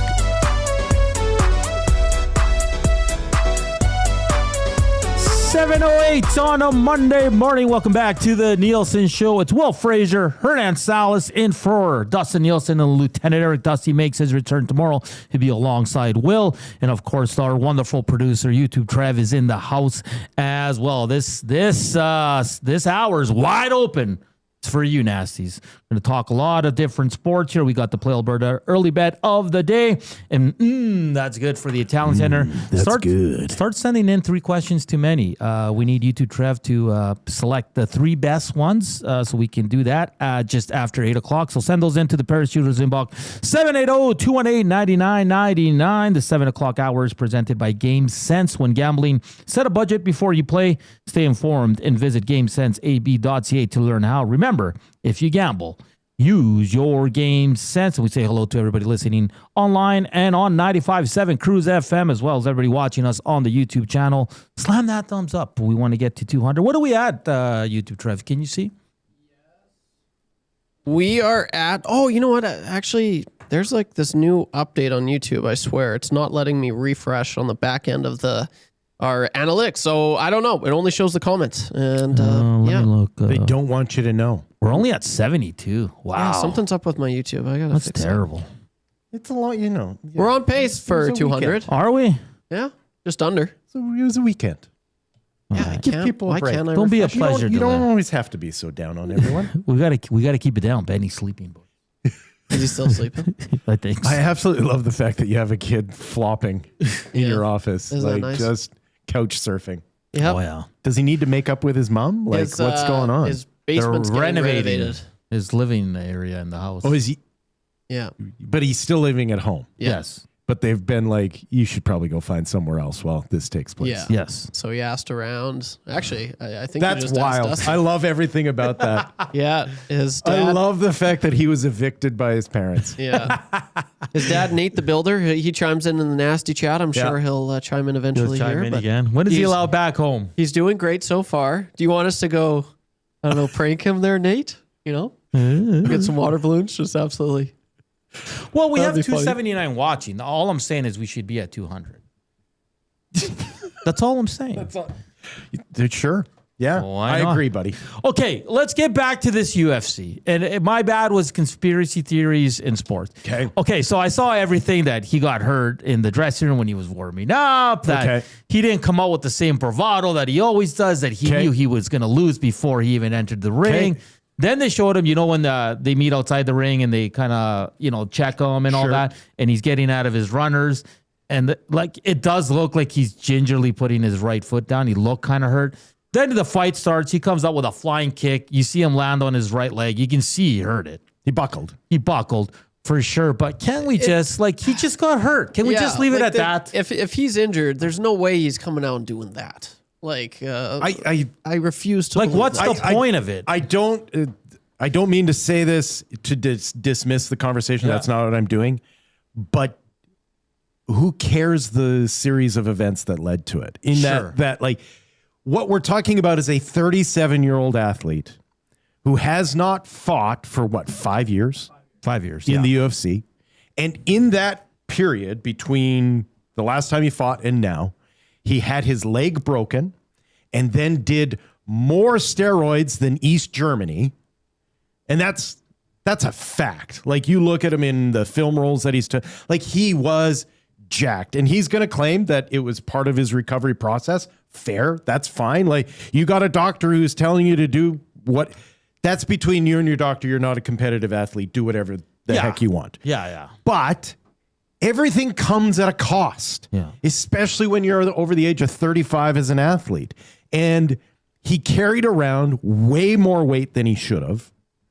And then all of a sudden has a connective tissue injury. I don't think we should be surprised that a 37-year-old who has not been competitive in 5 years, who has not had to be at his fighting weight for 5 years, that the process, to drop to that weight, and then just the wear and tear that he's put his body through, both recreationally and otherwise, has carried a toll. Like, at a certain point, your body tells you can't do it anymore. Yeah, and listen, I have never ever been a McGregor guy. I think he's. I understood the appeal though. Yes. When he was at the height of his game, to have a guy with one punch knockout power and the bravado that he brought, he was can't miss television. I think he was the best in terms of promoting. Yes. Pissing off the other fighter. But I'll be that honest, guy hasn't been here for 10 years. No, I think but I put so many other fighters ahead of him in terms of the greats of all time. Absolutely. So many fighters. I think he's going to be remembered as a great. Maybe YouTube Trev can disagree or agree with me. I don't know. I think he's Tank Abbott. I think In he's that, just, we'll remember him. I remember him more for the outside of the ring stuff. Yes. Yeah. And okay, Jose Aldo, he beat him in what, like seconds? Yeah. Sure. Yeah. But for me, he's never been the best of the best. He's the best of the best at talking, at promoting. Right. But and his fan base is the loudest. Oh, 100%. That's the other thing. No, the guy travels with an entourage that makes him seem bigger than he really is. He made UFC a lot of money. And he, on the other side, made a lot of money too. On the flip side, though, he also started the turn that we've seen the UFC take, which is they are far more WWE than they are legitimate sporting. Like even now with Max, like he goes, rips his glass. Like that's just getting so old for me. But you two, Trev, I don't know if you're a McGregor guy. I know you wanted to see him win. Because I'll be honest, as much as I dislike Conor McGregor, I wanted to see Max beat him up. Yes. I wanted to see this go 3-4 rounds. 3 rounds and have him quit in the ring like he did against... well, a lot of guys. Yeah, it's true. I'm being honest, though. I wanted to see a fight. I love Max Holloway. Yeah. I wanted to see a good fight. And everybody was jacked. Everywhere you went, because I was out with my folks on Saturday, everybody was like, because like you hear people, like you're walking by, you going to the fight? We're going to go watch the fight. Everybody was going to watch this fight, man. Yeah, like for McGregor's case, like his biggest strength absolutely is his confidence and his words and the way he can just win a crowd over. Other fighters have talked about it. Like they felt intimidated. They really did when he came into the show. And he's, I'm the best. And, like he had all the confidence in the world, right? Yeah. And fighters, they said, at the time, I'm not nervous. But they came out and said after the fact, like, no, there is an intimidation factor. For sure. But that was 10 years ago. But once, the first, he took his first L and people started to say, oh, this guy is maybe just more of a talker and he is beatable. That was kind of the case. You saw it with Dustin Poirier, their second fight. He was all over him, man. It wasn't even close. And then the third fight as well, it wasn't close. So, I definitely was a McGregor fan. Like it brought me into the sports. Like I was already a big fan, but just the way he was able to promote it really just it got me involved, man. And it got me like, the McGregor fight nights were always my favorite. Because he was a showman. Yeah, he was a showman. And the cliche in the fight game is styles make fights. Yeah. And Khabib McGregor was the ultimate contrast of styles. Oh yeah. And we saw we saw him get humbled. And then we saw the Khabib fight in the crowd. Right. Khabib jumped in. We saw him get humbled by Khabib. And for me, that was the moment where the McGregor mystique evaporated into the ether, right? It was when Khabib is on top of him and you can hear McGregor going, why are you taking this? Like, why are you so serious? Like, hey man, it's just games. Like you can see him like trying to negotiate with this human python to not be so mean to him. And it was at that moment where I'm like, he'll never be the same. Like that intimidation that he had going into the ring against other guys, Khabib took it all away. Oh yeah, absolutely. And it's never been the same since. No. And listen, he was his antics were good for the UFC. Dana White loved it, man. But now that's all the UFC has. But it was but when you get older, it's like, hey, can you still buy into that? And you could argue it was almost too good because now no one's been able to replace Conor McGregor since then, they've had issues. I remember being around here with the Tyson Jake Paul fight, the lead into it, and how everyone was like, "Oh, Tyson's going to kill him," and I'm like, I didn't say that. He's a very old man. I'll be honest. I got sucked into it, and then when I finished the fight, I'm like, I hated myself. Yeah, like, you're an idiot. Like why'd you buy into this? Like, don't ever bet on the old guy. That was the worst ever. Like it's talk about conspiracy theories. Like when you, it's like don't hurt Mike Tyson too bad, and you don't knock out Paul, and you're both gonna get paid. Yeah. That's what it was. Exactly. Man. Yeah. Like. But for Dana, like Dana White in his press conference, obviously, like he doesn't care how the fight ended. He made his money, man. He doesn't give a like the other guy that fought, Patty or whatever his name is. That guy's entertainment. Yep. Patty the Batty. Yeah, he might be the new villain. He was supposed to be the new Conor McGregor for sure. Well, he talks a lot of smack. He does. Yeah, he's funny. Yeah, but he shows up. Yeah. Hey, I mean, he's. I mean, his win was impressive, right? Yeah. But he's very, maybe too like not. He's like a McGregor light. Yeah, no. He's a lower more case approachable. McGregor. That's for sure. Like, McGregor seems like a guy who's going to headbutt you in a pub. Oh, because he has. He is that guy. He literally does. I'm sure I've seen a video of that. Yeah, exactly. Right. Whereas Patty seems like a guy who you'd see in a pub. Yeah. And he'd play darts with you. Yeah. Right. Like, just don't piss him off. Yeah. Exactly. Yeah. That's it. But all in all, the fight, I think most. Like the hardcore UFC must have been so disappointed at that main event. Well, Dana White in that league must be hitting the drawing board today going, what do we do? Because we can't do this again. But they can. You know why? Because they make a crap load of money. No, but they won't make as much. Like the problem for them is they built the hype. Yeah. And then the guy blows his knee out throwing a kick without contact. Yeah. Like it's that's a wash now, right? Like McGregor may want to come back, and he may find, but you'll never be able to sell it to the larger fight fan anymore, because the larger fight fan left that fight going, that's the most pathetic thing I've seen in a long time. Well, Max was the one saying like we should run it back. It's like no, no, I will not go into a third fight. I will be like Max Holloway looked better leaving the ring than he did entering it. Of course he's going to be like, let's run it back. I'll let a guy beat himself up. Sure.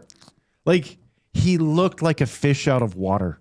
Now, I'll be honest. I wasn't watching live when he got hurt and he's like, I can't. Were there boos? Or were people... No, it was too early in the fight. No one knew what was going on. Was everybody just kind of like, what? It was loud and not really many boos. No, people. I think people were just kind of like, "What are?" Well, because when you're in the arena, you don't really notice. Because right? he throws that wild kick and then goes down, and you're like, "Oh, he must have slipped." Yeah. And then he gets back up and tries to throw an overhand right, and falls again, and you're like, "Oh." He doesn't already. He doesn't look like he should be in there anymore. And then you saw the body language of Holloway completely change. Yeah, like his shoulders his hands drop to his side. He's no longer having to worry about defending himself. Where he's just, and you can see the mouths kind of moving, and then the people on the outside of the ring, you can see them, and that's the moment where you're like, oh, something's really wrong here. Yeah. Right? Like, oh, this isn't good. And he fell another 2 times. And you're just kind of like, it's over. It never started. Yeah. Well, I was disappointed because I honestly wanted to see a good 3-4 rounds. I did. Me too. I wanted to see how McGregor was at his age after a 5-year layoff. Max Holloway's Max Holloway. Yeah. He's a hell of a boxer. But I wanted to see McGregor to see how he fared. I truly wanted to see it. Do either of you remember the 150-meter race they had at the Sky Dome between Donovan Bailey and Michael Johnson? And remember down the backstretch, Johnson pulls up with the hammy. This was as if in the starting blocks, stretching in the starting blocks, he pulls a hammy. Like that was how bad this was, right? Like this wasn't second round he goes out with a knee injury. No. This was 5 seconds into the fight. He throws a wild kick and he's done. It was... He said it himself after he goes, I wasn't hurt. Like I heard it on that jump. So you can take it for what it's worth. I don't know. Take it with a grain of salt. Is he being honest? I don't know. Because there's so many conspiracy theories. Watch his walk though. Watch this. I don't know what face you're trying to save there. Like what would be more pathetic? Just you hurt yourself in the dressing room stretching? Yeah. Or you threw that kick and hurt like you blew your knee, they're buddy. Both pathetic. And we can see it in the ring how your knee buckled. Yeah. Like, it's okay, man. But give it up. Like, there are young 37-year-olds. He is not a young 37-year-old. He is not. He is not. He's put his body through a lot of abuse, both in the ring and outside of it. Yeah. Portions of this hour brought to you by Hammer Injury Law. Rick Mallett has once again been recognized by Best Lawyers for 2026, continuing a distinction he has received every year since the founding of Hammer Injury Law. Serious injuries need the hammer. Visit hammerinjurylaw.ca or call 1-855-98-HAMMER. That number again. 1-855-98-HAMMER. Nice. All right, it's time to get to the Play Alberta early bet of the day, gents. And when you bet with Play Alberta, you give back to Alberta. That's because it's the only app in the province that puts all revenue directly back into supporting programs and services that Albertans rely on every day. So next time you place a wager on your favorite team, know that you're also making a difference across the province through Alberta's General Revenue Fund. Visit playalberta.ca/EST to learn more. If you gamble, use your game sense. And of course, Play Alberta, the title sponsor here at Edmonton Sports Talk and on the good old Nielson Show. Gents, I don't know where you guys want to go with this. Well, I think we have to do home run derby, don't we? Because the World Cup doesn't continue until tomorrow. Yes, we can still do World Cup if we want, but we can do home run derby, sure. Where do you guys want? Who's in the home run? I gotta check let me check the odds here for the home run. Let's go with. Let's see what the lines are. Okay, so Kyle Schwarber is plus 310. He is the favorite right now. You also have Junior Caminero, Munutaka, Murakami, Jordan Walker, Jack Caglioni, Bryce Harper, Ben Rice, Wilson Contreras.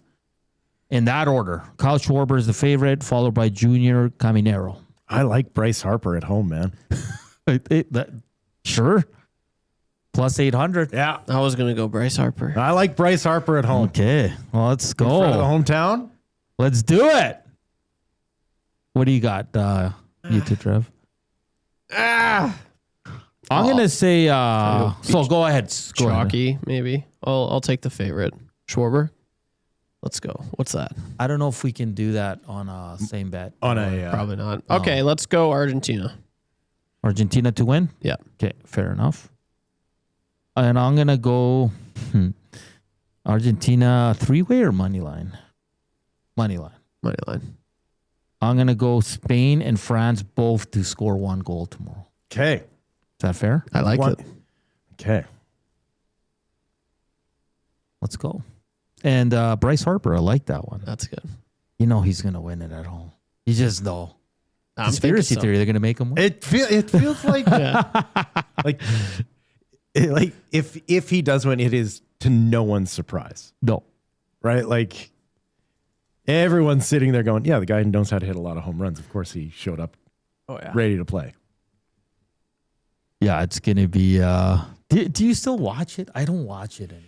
It's on Netflix this year, I believe. It's too long, right? Like it takes too long.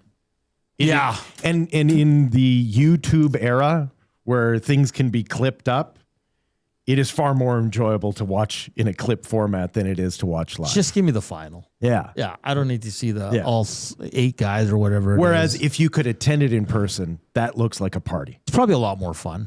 100%.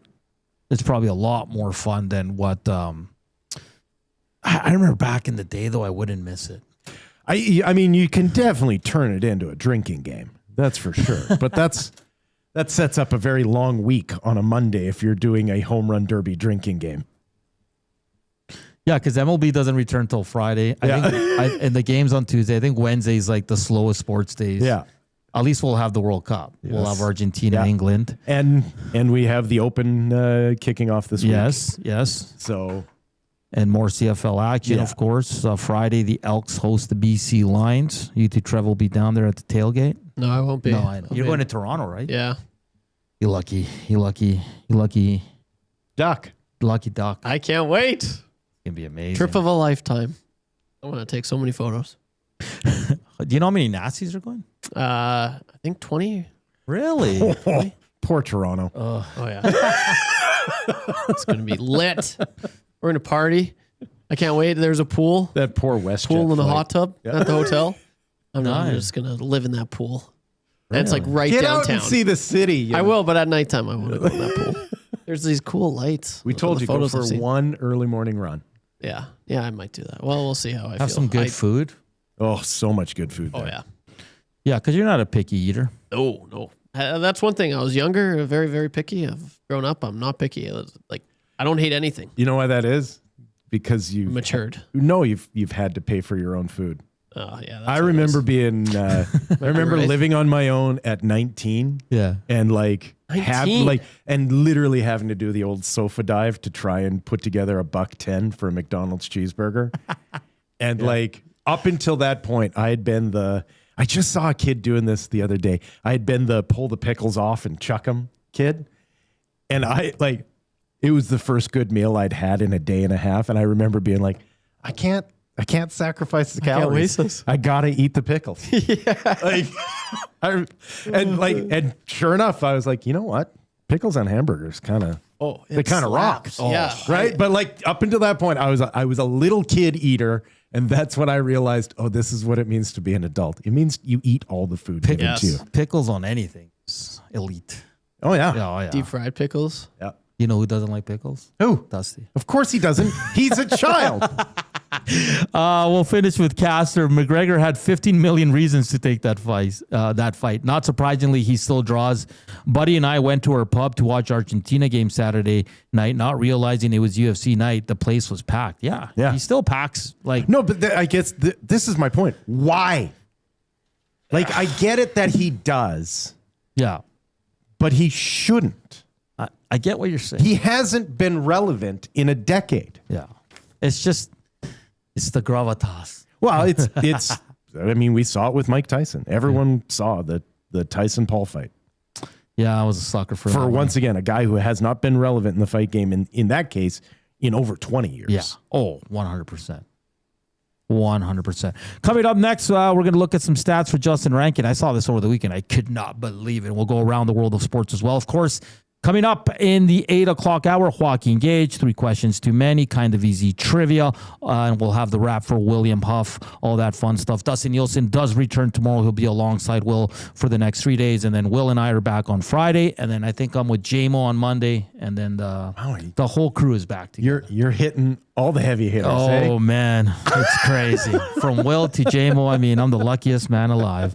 All right, we got to get to a sports update brought to you by the great staff at Park Mazda and dealer principal Mitch Lewicki. Visit them at 983 First Street in Sherwood Park. More to come here on the Nielson Show. Don't go anywhere. Keep slamming that thumbs up.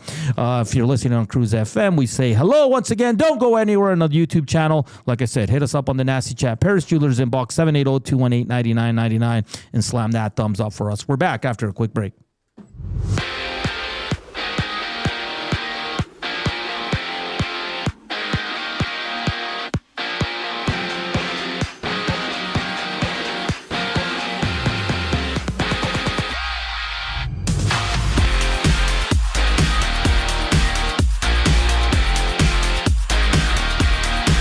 Some Oilers news and notes from the weekend. The Oilers have signed forward Colton Dach to a 2-year contract extension with an AAV of $1.2 million. The 23-year-old forward made his Edmonton debut on March 6th and had 2 goals and 2 assists in 8 regular season games this season. In the CFL, the Saskatchewan Roughriders cruised past the Hamilton Tiger Cats 38-7 at Mosaic Stadium. With the blowout win, the Green and White climbed to 4-1 on the season, matching the Elks at the top of the division. Elsewhere, the Owls edged the Stamps 37-30, and the Blue Bombers took down the Argos 30-21. Over at the World Cup, the Final Four is officially set on the pitch. France is set to take on Spain tomorrow at 1, while England and Argentina go head-to-head on Wednesday to the Diamonds, where an 8th-inning collapse cost the Blue Jays. The Jays dropped the rubber match 5-4 to the Padres, dropping the weekend series to 2-1. They'll take the next few days off with All-Star festivities before they host the White Sox this Friday. Sticking in baseball, the Home Run Derby launches from a rock in Citizens Bank Park in Philadelphia. The Derby starts tonight at 6 o'clock.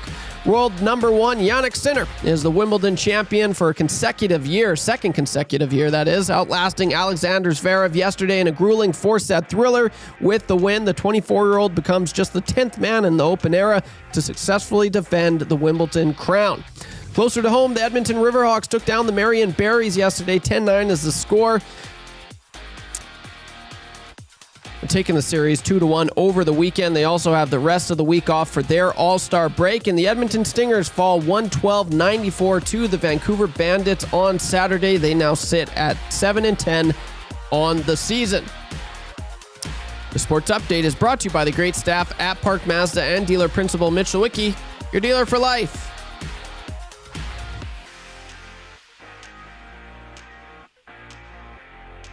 Hi there. If you're like me, you like to picture yourself in luxury, even though there's absolutely no way you could afford it. And if you can, well, even better. Thankfully, I picture myself in something that is luxury, but still absolutely affordable, like the all-new Mazda CX-90 from Park Mazda. With the new luxury features like facial recognition settings and quilted detail Napa leather seating, I can pretend to be comfortable with all of my proper settings activated without even touching a button, thanks to Mitch Lewicki and the great staff at Park Mazda. I like to picture Mitch Lewicki as a figure skater. He wears like a white outfit and he does interpretive ice dances to my life's journey. Park Mazda, your dealer for life in Sherwood Park off Y Road, parkmazda.ca.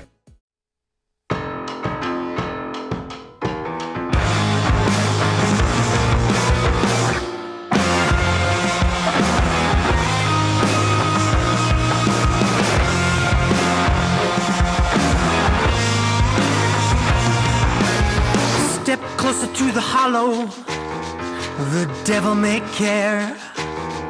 If I showed you around my heart, would you mind if I shared to show you what's wrong with me? I will not change it. I will wait patiently while you get painted out. Let me into your untainted tribe, to be the one who gets to live a lie. Oh, let me lie with you. I'll be a perfect stranger. I wanna be that stupid boy that you don't talk about. You better believe there's a sharp knife beside my bed. You better believe there's a sharp knife inside my head. And if you would leave, I would take you by the hand. You and I would leave, but it wouldn't be that bad. Let me in for more. I take my time to be undone for once. Rolling along nicely here on the Nielson Show. We say hello to everybody on 95.7 Cruise FM, iHeart, TuneIn Radio apps, Edmonton Sports Talk.com. Of course, on the Nasty chat on YouTube as well. Slam that thumbs up for us. It's Wil, Fraser, Hernan, Salas, and YouTube Trev, and sleeping Benny Thompson. Got to wake up soon. It's almost 8 o'clock. Well, his mom's not here, so Yeah. he's probably sleeping in. Should go and just throw water on. Yeah. I'll be fine. Yeah, I wanted to prank him this week, but I don't know if I have. If I'm not that guy. I'm too nice, man. Is that what it is? Yeah, I think so. Could you do it? Could you sleep at work for a week? Could I sleep at work for a week? Yeah, easily. Like when I was that age? Yeah. Yeah, easily. I mean, I couldn't now. Yeah. I'd be crippled. Where is he sleeping? In the office? back office. Back Like just on office. the floor? No, he brought in his bed. Oh, He brought in his bed. Yeah. like inflatable. And he brought in his Xbox. He was playing vids all weekend. Like yeah. Is it an inflatable or is it like his actual physical I think bed it's from an home? Actual physical bed. No. The audacity of that. We should all go sleep in it when he's not in there. No, I'm kidding. No. Ew. Oh, good. Oh, good. Hey, we need questions for 3 questions too many. Yeah, get some questions in. There's only been like one, and it wasn't the greatest. Oh, really? Yeah, more questions. With that charming request, they Yes, haven't please been and thank flooding you. in. Paris Jewelers inbox. We need 3 questions. Maybe 2 sports, 1 fun one. Come on, help like us that. out. Make I it like 3 fun ones. Yeah, or make 3 it. fun It can ones. be whatever. Yeah. It's I like the Monday. fun ones. Hey, it's there are 3 questions. Exactly. Yeah. And we'll give obviously the credit to whoever texts in. That's right. So 780-218-9999. The 7 o'clock hour is presented by GameSense. When gambling, set a budget before you play. Stay informed and visit GameSenseAB.ca to learn how. Remember, if you gamble, use your games. I quickly want to get to this, boys. Okay. Justin Rankin's an absolute beast, right? The Edmonton Elks running back. He's on a tear. So check this out. It's the hottest start in CFL history. He's on pace to break Mike Pringle's all-time CFL single-season scrimmage record of 2,414 yards. At that time, through 5 games, guys, Mike Pringle had, in 1998, 530 yards. Do you know what Justin Rankin sits at this year? Lines for yards from scrimmage. I'm going to Yes. say he's at 750. Higher. Really? Yeah. 810. Yeah. Yeah, that's a pace. Like, that is unbelievable what he's doing. Well, he's the closest thing to Pinball Clemens since Pinball Clemens. Like, he is outstanding. Like, again, knock on wood, I'm going to do it twice. He stays healthy. We're going to have records broken here in Edmonton by Justin Rankin, which is unbelievable. And this is a guy that Chris Jones cut. Well, he's a classic CFL story. Yeah. In that, 100%. In that, from out of nowhere. Like, older, because I think Trev was asking Maddie this, or no? Like, very rarely does the highly touted... That was you? Kid out of college come in and actually perform. It's always he's been cut by 3 different organizations. Well, because I think you asked because he's 28, 29 years old. Yeah. He's 29. Yeah.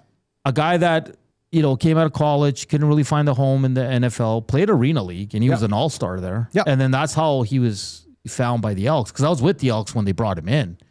And then in training camp, he got a bit of a hamstring injury, and Chris Jones had no time for it. And then when Jones got fired, the first call G. Roy Simon made was Justin Rankin come back. Yeah. Look at that. I think what happens to some players, especially in the Justin Rankin style, is it takes them a little while to unlearn their habits from playing on an American field. Yeah. And this is very true with Rankin. He's one of those guys who understands just how much real estate he has to the corners. You know what's crazy though, Will? And so, like, he knows that he can actually get ahead of speed, like a good amount of speed by running left or right. Yeah. Before he turns it upfield. And so the guys that really excel, it's why the slot back has always been the premier receiving position in the CFL. Yeah. It's because it's a motion position. Yeah. And so the guys that understand going east to west, they can actually create a lot of room for them. They're the ones that have success. That's what's happened with Rankin, is it's taken him until he's this age to be like, I can kind of run for days along the line of scrimmage. Yeah. And I'm not going to run out of room. It's so true, man. Like, Yeah. I can wait for that separation to happen. I can find the corner against most of the defenders in this league. But you know what's the most interesting part about Justin Rankin is, like, you look at his body type and you don't think he's that elusive. You're like, you think he's between the tackles, kind of like what Mike Pringle, because Mike Pringle was the same body type, but these guys can cut. Pringle was a bit more of a bowling ball. He was, but he could still cut and juke and jive and all that. Like, and Justin Rankin, I think, right now, when you look at him, you're like, yeah, he's between the tackles. But no, man, that guy is just, he can deke anyone out. He's elusive. He can get to the outside, like you mentioned. And you look at that one touchdown that he scored in the last game. He runs headlong into the line of scrimmage, bounces off of it, and then just goes for a 60-yard run around the corner to find the end zone. And that's what the CFL field allows you to do, is it gives you time to readjust. You don't run out of room like you do on an American field. 100%. So right now, he's got to be the leading candidate for most outstanding player with Tyson Philpott in Montreal. Tyson Philpott's having now. Right now, though, Davis Alexander is the favorite at plus 250. Justin Rankin's at 340. They don't even have, like, Tyson Philpott is plus 2,200. He's a receiver, but have you seen the catches the guy's been making? He's unreal. But I don't know why Davis Alexander, like, don't get me wrong. And it's hard to beat a quarterback for the most outstanding player. I get it. But if Justin Rankin, look at the yards I just gave you, how much he's 300 ahead of Mike Pringle was when Mike Pringle has the record. So, do you want to sprinkle a little bit on Justin Rankin right now? He'll easily be the front runner if he's breaking that kind of a record. Oh, 100%. He has to be. Like, it'd be ridiculous if it wasn't that way. All right, let's get to that's good for the Italian Center. Check out their Massimo Heat and Serve meals made fresh daily, ready for you to take home to Heat and Serve. You can get an individual and a family size. Boys, Hernan complains a lot about the weather. He does. But there's no complaining this Hernan speaks in the third person. I'm like Mike Babcock. Monday, 24, Tuesday, 27, Wednesday, 26, Thursday, 29, Friday, 31, Saturday, 29, Sunday, 29. Let's go, baby. Yes. That's what I'm talking. That's summer. Oh, shorts. Not this plus 20 crap. Oh, that's a nice, reasonable. No, summer is supposed to be hot. He's talking this way now, but he's training for a half marathon. That's too hot. Oh, that is. Buddy, last half marathon was plus 30 that day. I know. But we ran in the morning, so it wasn't too bad. Well, gonna want Do you a bring few a more spray bottle morning with runs you? here. No. Just let it sweat, man. Just let it sweat, brah. That's lots of tanning for Trev this week. Oh, that's what I was going to ask for him. That's good. What are you going to do with this wonderful week Trev's of gonna weather? age 10 years this week. At the end of the week, I'm going to be Come very back dark. looking like an old purse. and I So can't you're just wait. going to tan in your backyard. I'm going to tan and I'm going to go disc golf because I've only gone once in the last month, which is ridiculous because I like this time last year, I try to go out at least like 3 times a week. So Are you going to do anything else? Are you going to hit a patio? Or are you going to... maybe. Yeah. I might go to a patio. I don't have anyone to go with, so it might just be myself again. What are you talking about? You've got an abandoned child in the back. True. In the back office. ask I'm Benny. sure he's down to go anywhere right now. Do you guys ever just go eat out by yourself? Yes. By yourself? Yeah. The by myself thing I do is movies. Oh yeah. That's the best. Oh, It yeah. is. It is. I like that. That's a good answer. Yeah. No one Family Feud every And time. actually, just, when good it's answer. when it's this Good hot, answer. when it's this hot, I'll probably be going to see the Odyssey at some point this week. Oh, yeah. Oh, nice. I think we're going next week. Like to Yeah. just go find a little air conditioning, especially like the matinee where like you don't have to share an armrest with somebody. That's pretty perfect. That's a perfect afternoon. It is. It is. Will, bike rides in your future this week? Not after the leg cramp I had last hour. I was dying. I don't know if anyone noticed it on YouTube, but like Yeah. my right leg cramped up mid segment. I almost had to walk it off. But I stuck through it, guys. I delivered for you, but You're a beast. forming You're on tough, that one. man. What That can I was say not about good. you? Yeah. There will be probably, I'll get in a run. Yeah, there'll be 3 runs this week. Oh, okay. The lawn's been neglected for it's at least 7 days past a mow. But that's a good thing about cutting your lawn in your backyard, whatever. You can go tarps off, right? Get a nice tan. No, man. Why not? We are too old. We are too old Never to too ever old, take bro. our shirts off in public ever again. I always want to run with my shirt off, but I'm too Don't do embarrassed. that. No. Yeah, no one Yeah. wants to see that. Yeah. Yeah. I taught my nieces this when they were like young teenagers. I was like, dude, if you ever come across a guy with no shirt on, there is one thing and one thing only you should shout. And it is this: nice tits! Like, that is all you should ever say to any guy without a shirt on. That's funny. I want to give that a go. See what happens. Next time you're out, the guy running by you without a tarp on, just let it fly. The worst is when you do, and then the people in the car that are driving by are laughing at you. Yeah. They're like, Jesus. Yeah, so no. Yeah. Men our age should never go shirtless, like ever. Like it's Well, It's unless you're best for fit. everyone. You have a 6-pack or something. even I don't even like then, it when they do it. like super fit. But why not 40-year-old show guy, it if you have it, right? Like, no, and you're just gonna get skin cancer anyways. So no, cover up. Be sun. we don't get enough sun here. You're never in danger of that. You're not. Trust me, there's plenty of people with skin cancer around here. Teef says he's available to hang out with you in the patio. So Oh, cool. Perfect. Great. That'd be great. Yeah. Tell them where, and when. Yeah. I actually wouldn't mind that. I get a kick out of it, Teef. I really do. Wow. Yeah. Last year's Nasty Bash, everyone's talking. I like hung out with him for like an hour.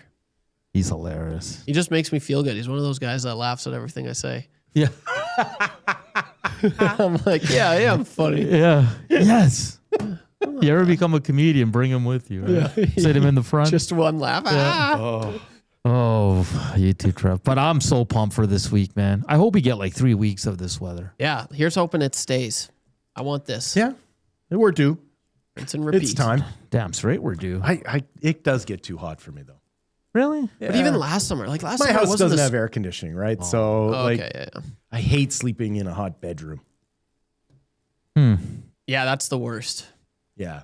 You can't Like really you're a cool- basement boy, right? Oh, like it's the best. So you Well, always my have a perfect. First 2 years here was Yeah. just terrible. I didn't have AC, so I'd always like I'd put beers in the fridge. Okay. And then at night, man, like I'm telling you something about my room. It was just a scorcher, but it was so hot. I would always, it was after bartending, I would grab my cold beers and then it was like a 6-pack. I just put it on my chest and then fall asleep. Yeah. And I would just do that every single day. Yeah. My folks got married in Chicago back in 1970. And they talk about how like in Chicago, I don't know if like you'll experience it when you go to Toronto. Yeah. Like that the Great Lakes humidity is just something else, man. I felt it in Hamilton. It is, exactly. Yeah, Yeah. Hamilton's another perfect example. Yeah. It's just a different kind. Like it's an inescapable heat. My parents talked about how like they would soak their bed sheets in the bathtub with the coldest water they could get, and then right before bed they'd wring them out and put them on, and like that was the only way they could get a soggy but not. Like, because they were like, the humidity was so bad, your bedding was going to be soaked anyways. So it might as well have been starting from a cold state. Like, there is something about sleeping in the heat that is no fun. Oh, the worst. I don't mind being hot. I truly don't. Of course you don't. It is your nature. Yeah, Can't I even love it, sleep man. sometimes. Really? It's like torture, man. Just sleep on top of your covers, bro. Some places. Oh no, that doesn't do it, man. Like, Just drink until you pass out. yeah. You've done that. Oh no. Yeah.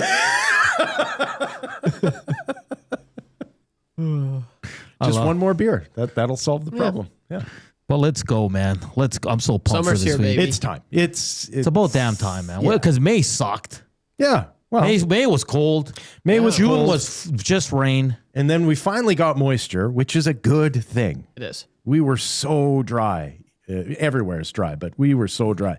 So it's not dry anymore. Like that Hell bike no. ride that I went on yesterday, like quite a few swimming holes in Edmonton now. Like easy. I don't know if you'd actually want to swim in any of them, but like there is standing water everywhere. So it'll be nice to dry some things up. Yeah, I know. Because remember that one week in June when it was just doom and gloom every day? Yeah. It was just raining and cloudy. All weeks. And everybody's like, that's how BC is. You want to go live there? I was like, well.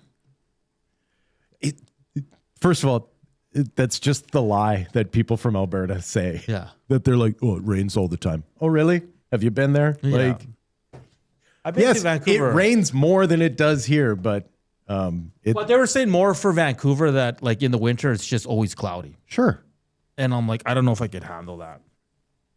you'd find a way. You think so? Yeah.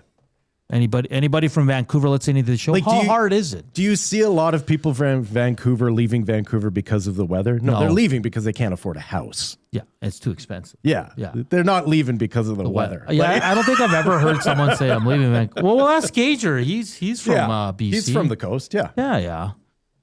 Because winter suck too. Like here. Yeah.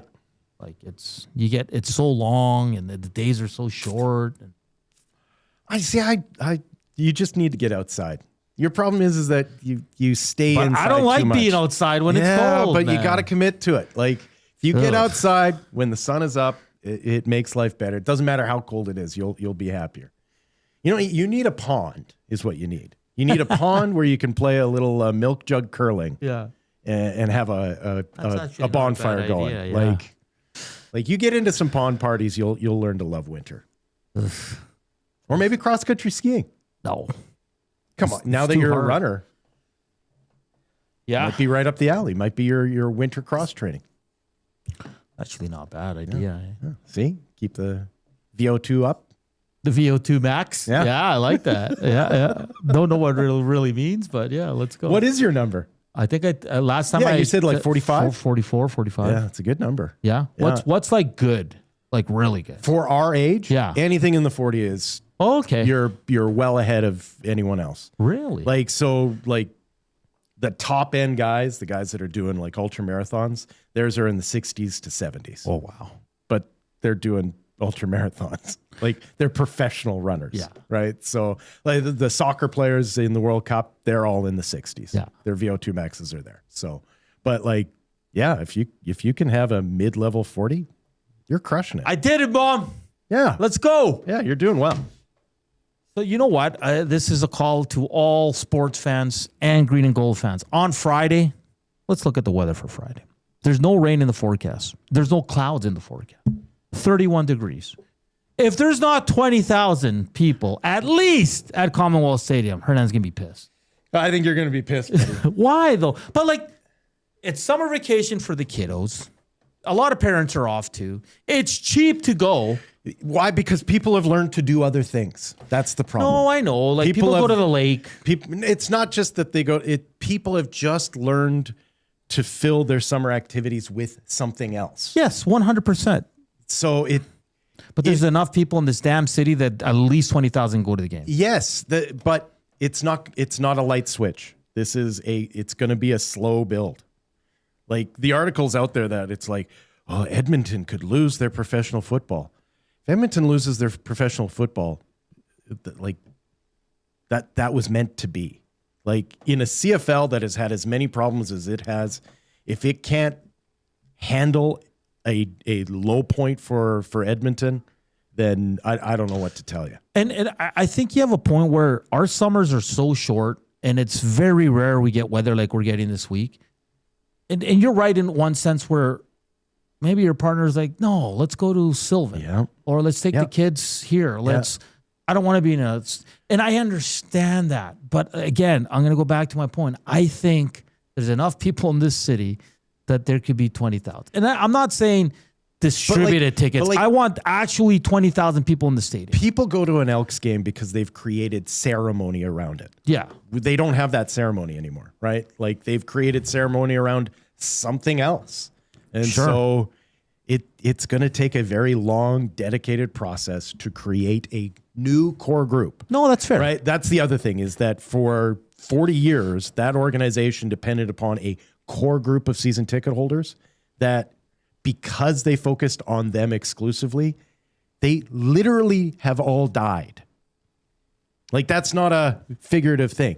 They aged out and they kept catering to them with their radio deals, with their marketing, all of it. They kept catering to a group that every year got another year older and another year older and another year older. And on one hand, it has worked out for them because they found an owner for their football team that was a part of that demographic. But they neglected anyone under the age of 30 for way too long. And so that's where you need to start. You need to start with dads and sons and moms and daughters, and you need to create a new core group. And you can't do that overnight. 100%. And not only that, you're also now competing with the Riverhawks, which is a hit for families. It is. Everybody wants to go to Riverhawks. Because they concentrated on families. The Stingers, when they play on Fridays, it's a big ticket too. Not just that, we're known as Festival City. Yes. Jasmine points it out. K-Day starts this weekend too. Yeah. A lot of people want to do K-Days, right? And then you're jumping into Heritage Days. Then you have Taste of Edmonton. Then you have all these different things that you're right. People only, and the way money is, how expensive everything is nowadays. Yeah. People are kind of allocating their money and saying, okay, we're going to do this weekend because we can't do both, right? Yeah. So it's a good point, but it's just for me, I care about that organization. I want them to do well. And listen, the attendance problem is not just an Edmonton problem in the CFL. You see it everywhere. Yep. The stadiums are never sold out outside of Winnipeg, which is concerning. But here in Edmonton, like the last few games, I'm sorry, but on TV it looks bad. And you're only doing the lower bowl. But this is the thing, Will. Everybody's complaining about the Elks not being good. They're finally good. They're 4-1. They have the leading guy for the MOP, most exciting guy in football, right? Right? Tickets are reasonably cheap. So, why not just support them? And I understand maybe some people can and some people choose to do other things, but I'm just saying 20,000 is not a stretch here. The television product continues to get better. Yes, good point. And I'd rather have, some people say, I'd rather have my 5 beers at home and watch the game and on. People's back patios have gotten better, right? So that's a good point. It is. You can't just sell the football. Selling people on taking time and money out of their day to go down to Commonwealth Stadium, you can't just sell the football. You have to sell the overall experience. Yeah.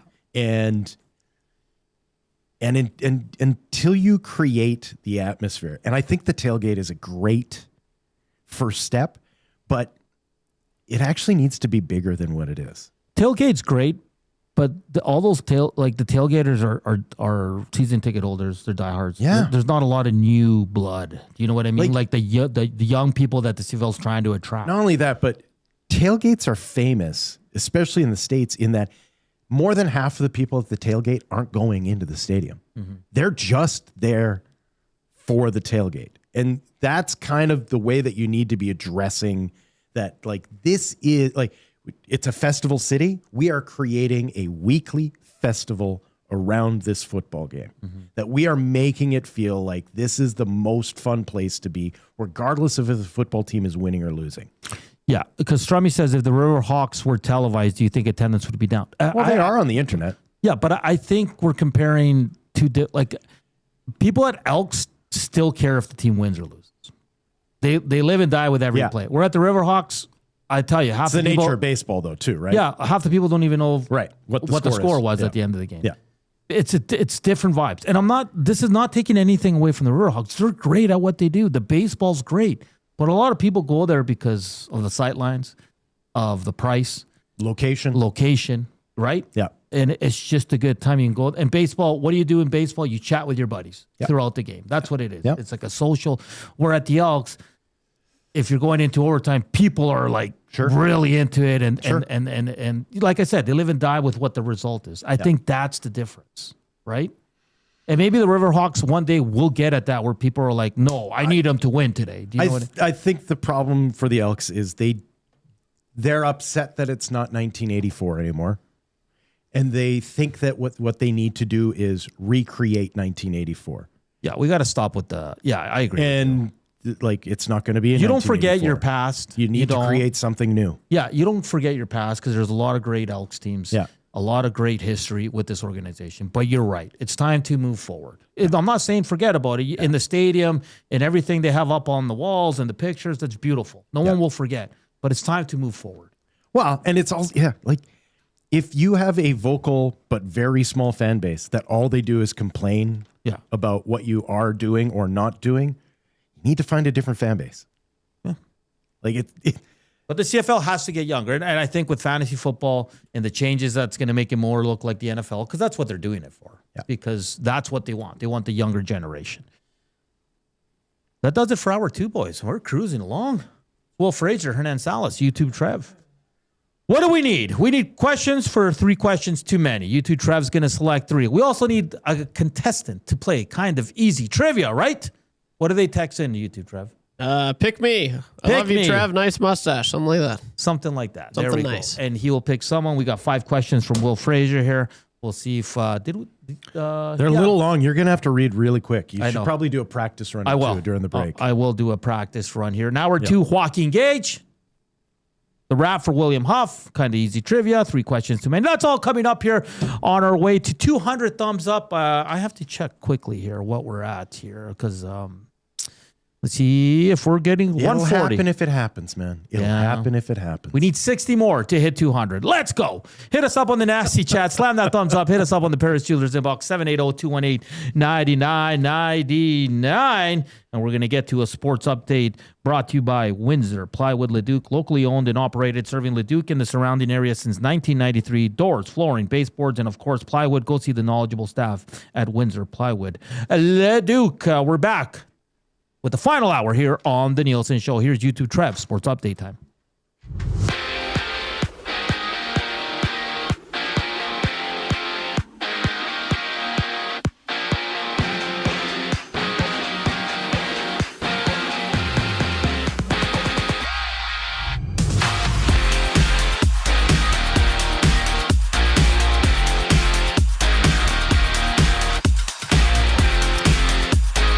Oilers have signed forward Colton Dach to a 2-year contract extension carrying an AAV of $1.2 million over the weekend. The 23-year-old made his first impression during his brief 8-game stint back in March, picking up 2 goals and 2 assists with the club. Shifting to the CFL, the Saskatchewan Roughriders completely dismantled the Hamilton Tiger Cats 38-7 at Mosaic Stadium. That blowout win bumps the Riders to 4-1 on the year, matching our Edmonton Elks right at the top of the West Division. Elsewhere around the league, the Montreal Alouettes squeaked past the Stamps 37-30, while the Blue Bombers defended home turf by taking down the Argos 30-21. Over to the pitch. The World Cup semifinals are officially set. It's a massive European heavyweight clash tomorrow afternoon, at 1 o'clock as France battles Spain, followed by a Wednesday showdown between England and Argentina. To the Diamonds, a brutal 8th inning bullpen collapse cost the Toronto Blue Jays a getaway day win, dropping the rubber match 5-4 to the Padres and losing the weekend series. The Jays now hit the All-Star break for a few much-needed days off before hosting the White Sox this Friday. But baseball fans don't have to wait for action. The 40th annual Home Run Derby blasts off tonight at 6. On the grass court of London, world number 1 Jannik Sinner has successfully defended his Wimbledon crown. Sinner outlasted Alexander Zverev in a grueling 4-set thriller on center court yesterday, becoming just the 10th man in the Open era to win back-to-back Wimbledon titles. Finally bringing it back home to YEG, the Edmonton Riverhawks outlasted the Marion Berries yesterday in a 10-9 thriller at Remax Field to secure the weekend series 2-1. The Hawks now head into their own well-deserved all-star break for the rest of the week. Over to the hard court, a tough Saturday night for the Edmonton Stingers, falling 112-94 to the Vancouver Bandits. That loss slides the Stingers 7-10 on the campaign. Sports Updates brought to you by Winter Plywood Leduc, locally owned and operated, serving Leduc and the surrounding area since 1993. Doors, flooring, baseboards, and of course plywood. Go see the knowledgeable staff at Winter Plywood Leduc.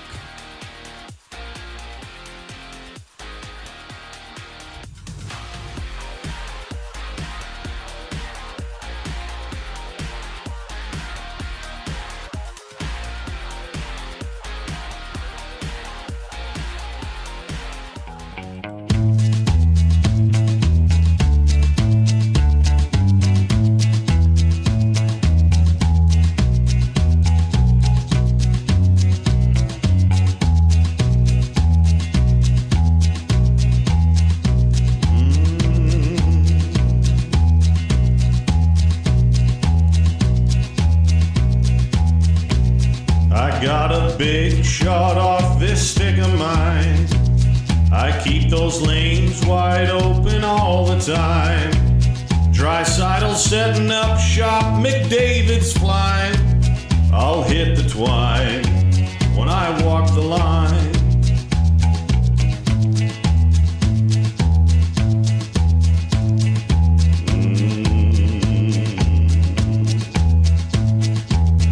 As sure as new G is slick and Kane is tough. We're going all the way this year, enough is enough. And we can play 'em straight or we can play 'em rough. I'm feeling fine when I walk the line.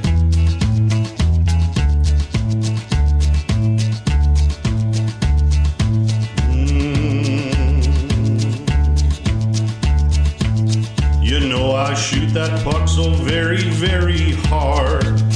The name on the back of my jersey says Bouchard. And we're gunning for first place, not a wild card.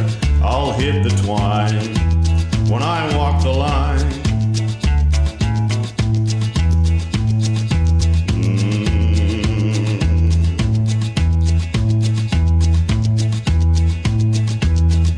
Well, we're counting on our skill and not on luck. And it's gonna get real when they drop that puck. We're back here, the final hour of the Nielson Show. Wil, Fraser, Hernan, Salas, YouTube, Trev. I can't find the question. Oh, there they are. There they are. You got Welcome back here as we say hello once again to everybody on Cruise FM 95.7, iHeart, TuneIn Radio app, EdmontonSports.com, and on the YouTube channel. If you're watching, we appreciate all of you. Slam that thumbs up. We want to get to 200. Hit us up on the Paris Jewelers inbox, 780-218-9999. And on the Nasty Chat, the 8 o'clock hour is brought to you by GD Liquidators Auctions and Appraisals. Mention EST and get 5% off anything new or used. Don't miss their monthly online auctions at gdliquidators.com. Canadian owned and operated. Make them your first call. Call 780-447-2787 or visit them at 145 124th Ave. At 8:30, it's our buddy Joaquin Gage. And after Joaquin, we'll have the wrap for William Huff, and we'll get you ready for the Hangout, followed by the Log Shop, followed by the Oil Stream, EST Afternoons with our guy Coob hosting his second show, and then, of course, the Reed Wilkins Show with Jay Milne. They will have Colton Dach on the show. Just let me confirm the time once again. He will be on at 3:05, so Edmonton Sports Talk's the place to be. Let's go. We got to get to kind of easy trivia for Mr. Mike's Steakhouse Casual. Dusty's favorite spot. Remember your best summer? Yeah, this one's about to top it. Welcome to Camp Mike's at Mr. Mike's, Mess Hall Waffle Fry, Nachos, Campfire Mojitos, and stories that get better every round. Camp Mike's. Come make it a summer to remember. Mr. Mike's. Eat locally. Enjoy casually. YouTube Trev, who do we have on the line? Playing today, Carlos. Carlos, let's go. Oh, the real jackal. Will made these a little wordy, so I'm going to try to read them as quick as I can. The ticker will start after I read the first question. Is that how it's done? Yes. Yeah. Carlos, how you doing? I am very good, gentlemen. I'm drinking some nasty brew here for a morning wake up. It's really good. All right, Carlos. You sound familiar. I don't know where I've heard you. I was in Monterey for the soccer game. It was really good. Oh, look at that. Look at that. All right, here we go. You know how to play, right, Carlos? Let's do it. All right, here we go. Which league's all-star game takes place this week? MLB. What event takes place tonight? The Home Run Derby or the MLB Fashion Show? Both of them. The Home Run Derby. What famous historical golf tournament starts later this week? The Masters. Name the Oiler who signed a contract yesterday. Mr. Kobe Dach. In honor of the film Odyssey, name a Greek god. Me. Did he get it? 3 out of 5. Oh, okay. 3 out of 5. Skin of his teeth. Another 5. Are you kidding me? That's right. It is the Open Championship. Get it right. Yeah. You can't have a newcomer come in. Confident. He's so confident in the Masters Steal that the took show. place 2 months ago. Oh, we've been strong. We're just playing by the rules. Ooh, you better believe that's abandoned. And I was in Miami with my new beach house. Well, it was a couple minutes from the beach. That's abandoned. The first year we took it to the limit. Take it to the limit. You cannot come to my house. No, not today. You cannot come to my house. No, not today. 3 out of 5. YouTube Trev, name a Greek god. I always get Greek and Roman confused. They're pretty much the same. Zeus. There you go. Achilles. Poseidon. There, see, you guys are crushing it. Hades. There you go. What was the guy that fought Achilles? I don't know. Who fought Achilles? I don't know. The son of Although Achilles wasn't technically a Greek Hercules. Yeah, I guess you're right. Who's the son of Poseidon? That was so my favorite movies growing up. Waterboy. God. And Hercules was a demigod, not a. Yeah, demigod. Yeah, he wasn't a full god. A lot of people pissed at Trev for picking Carlos. What's wrong with Carlos? He's a Everybody good say guy. he should be on a timeout, man. What's wrong The with Carlos? answer to that question is lots. No, he did say Colby Doc, but we're gonna give it to him. It Yeah. was he got Doc. He knows. Right? He knows. He knows what he. He's Colby to his friends. I love how confident he was when he's like Master. I know the Masters was great. That was my favorite. Not one. the right answer. It is the Open. Okay, sorry. Or the British Open, as some people say. If Dusty and Eric were here, would that happen? What Yes. part? Would Carlos play? Oh yeah, I I always see. have to switch up the names, and then just because I love Dusty's reaction. I think I said Marcel once. There's few people better to sandbag than Dustin Nielsen. Oh yeah, Yeah. his face though when he looks at me, it's so worth it. 3 out of 5. So that's a 2. That's the streak is now 2, At 2. right? Yeah. Is that correct? No losers on my watch, man. Two in a row, baby. The streak's back. Let's go. Let's get to 3 questions too many for the great staff at Park Mazda, your dealer for life. YouTube Trev, what do you have for us today? Oh, funny you asked that. Okay, give me a quick second here. Okay, this is a good one. Okay, let's go. Okay, this is from Casino Dealer J. Okay, Jay. Today is the anniversary of the iconic Live Aid concerts in 1985 that were held simultaneously in London and Philadelphia, raising over $70 million for famine relief. If you were to have a Live Aid event today, what 2 musical artists or bands would you pick to headline each city? Ooh, interesting. Each city. So the cities were London and Philly. Philadelphia. Well, so you'd have to go with the boss, Bruce Springsteen in Philadelphia. today? Even today. Yeah. Like he's still a unifier, right? Like as screwed up as the world is and as bipolar as it has become, I think everyone still loves Bruce Springsteen. Even if you hate Bruce Springsteen, you still kind of love him. Although he's really old. Yes. He was just in Lethbridge a year ago. Didn't he come here a few years ago? Yeah. So for Philly, you're going with? Yeah. Okay, I'll go with either Boyz II Men, because they're from Philadelphia, or the hip-hop group, The Roots. Roots is not bad. The Roots as your backup to whoever your headliner is would be pretty perfect. Yeah. Okay, London, for me, it's very simple, Coldplay. Oh, that's a good one. I think their moment has passed, don't you? It has, but they're still great. They'll always be great. I think their moment has passed. I'm trying to think of who would be, I mean, maybe Adele. Oh, Adele's a good one, too. There's For so London? many classic. Oh, for London? Okay, I'll go Ed Sheeran. Oh. Yeah. I like that. Although even like, oh, he's still got it. yeah, but like, has he been, like, he seems to have fallen off as far as what he's been producing. Yeah, a little bit. But I mean, the music industry. He's got great catalog. What about, And then Philly, yeah, I'll do Eminem, Eminem. Eminem from Detroit? Sure. Yeah, why not? Get him in there. Headline. Doesn't strike me as a Live Aid type of. No, but that's okay. Okay. He would like to do it. He's all for good causes. He is. Like Taylor Swift seems too big. Yeah. Right? Who wants to hear her? Yeah, kind of over it. Question 2. Okay, question 2, and we need one more. So text it in, 780-218-9999. This is from Pistol. Who's the better duo of all time? Yzerman and Fedorov, Sakic and Forsberg, McDavid and Draisaitl. Well, McDavid and Draisaitl. Fantastic question. But they haven't won? Are we like? Okay. What are we talking about here? Like skill wise, or Like I guess like yeah. Like first of all, I mean, Gretzky and Curry are the best. Are probably the best. Yager, Lemieux. Like Yager and Lemieux is a good definitely counter. better than any of those. Like so, but of those three, if you're asking me, like, yeah, it's Draisaitl and McDavid. Taking away the Stanley Cups, I'll go like this. I'll say McDavid, Draisaitl 1, Sakic, Forsberg 2, because they were fantastic together. Well, they were fantastic on that Detroit team. Yeah, but and they never really played together. Like they would load them up with that Detroit team. We also always forget that they had Igor Larionov on as their third line center. Both teams were stacked. Like Colorado and Detroit were stacked. Yeah. Stacked.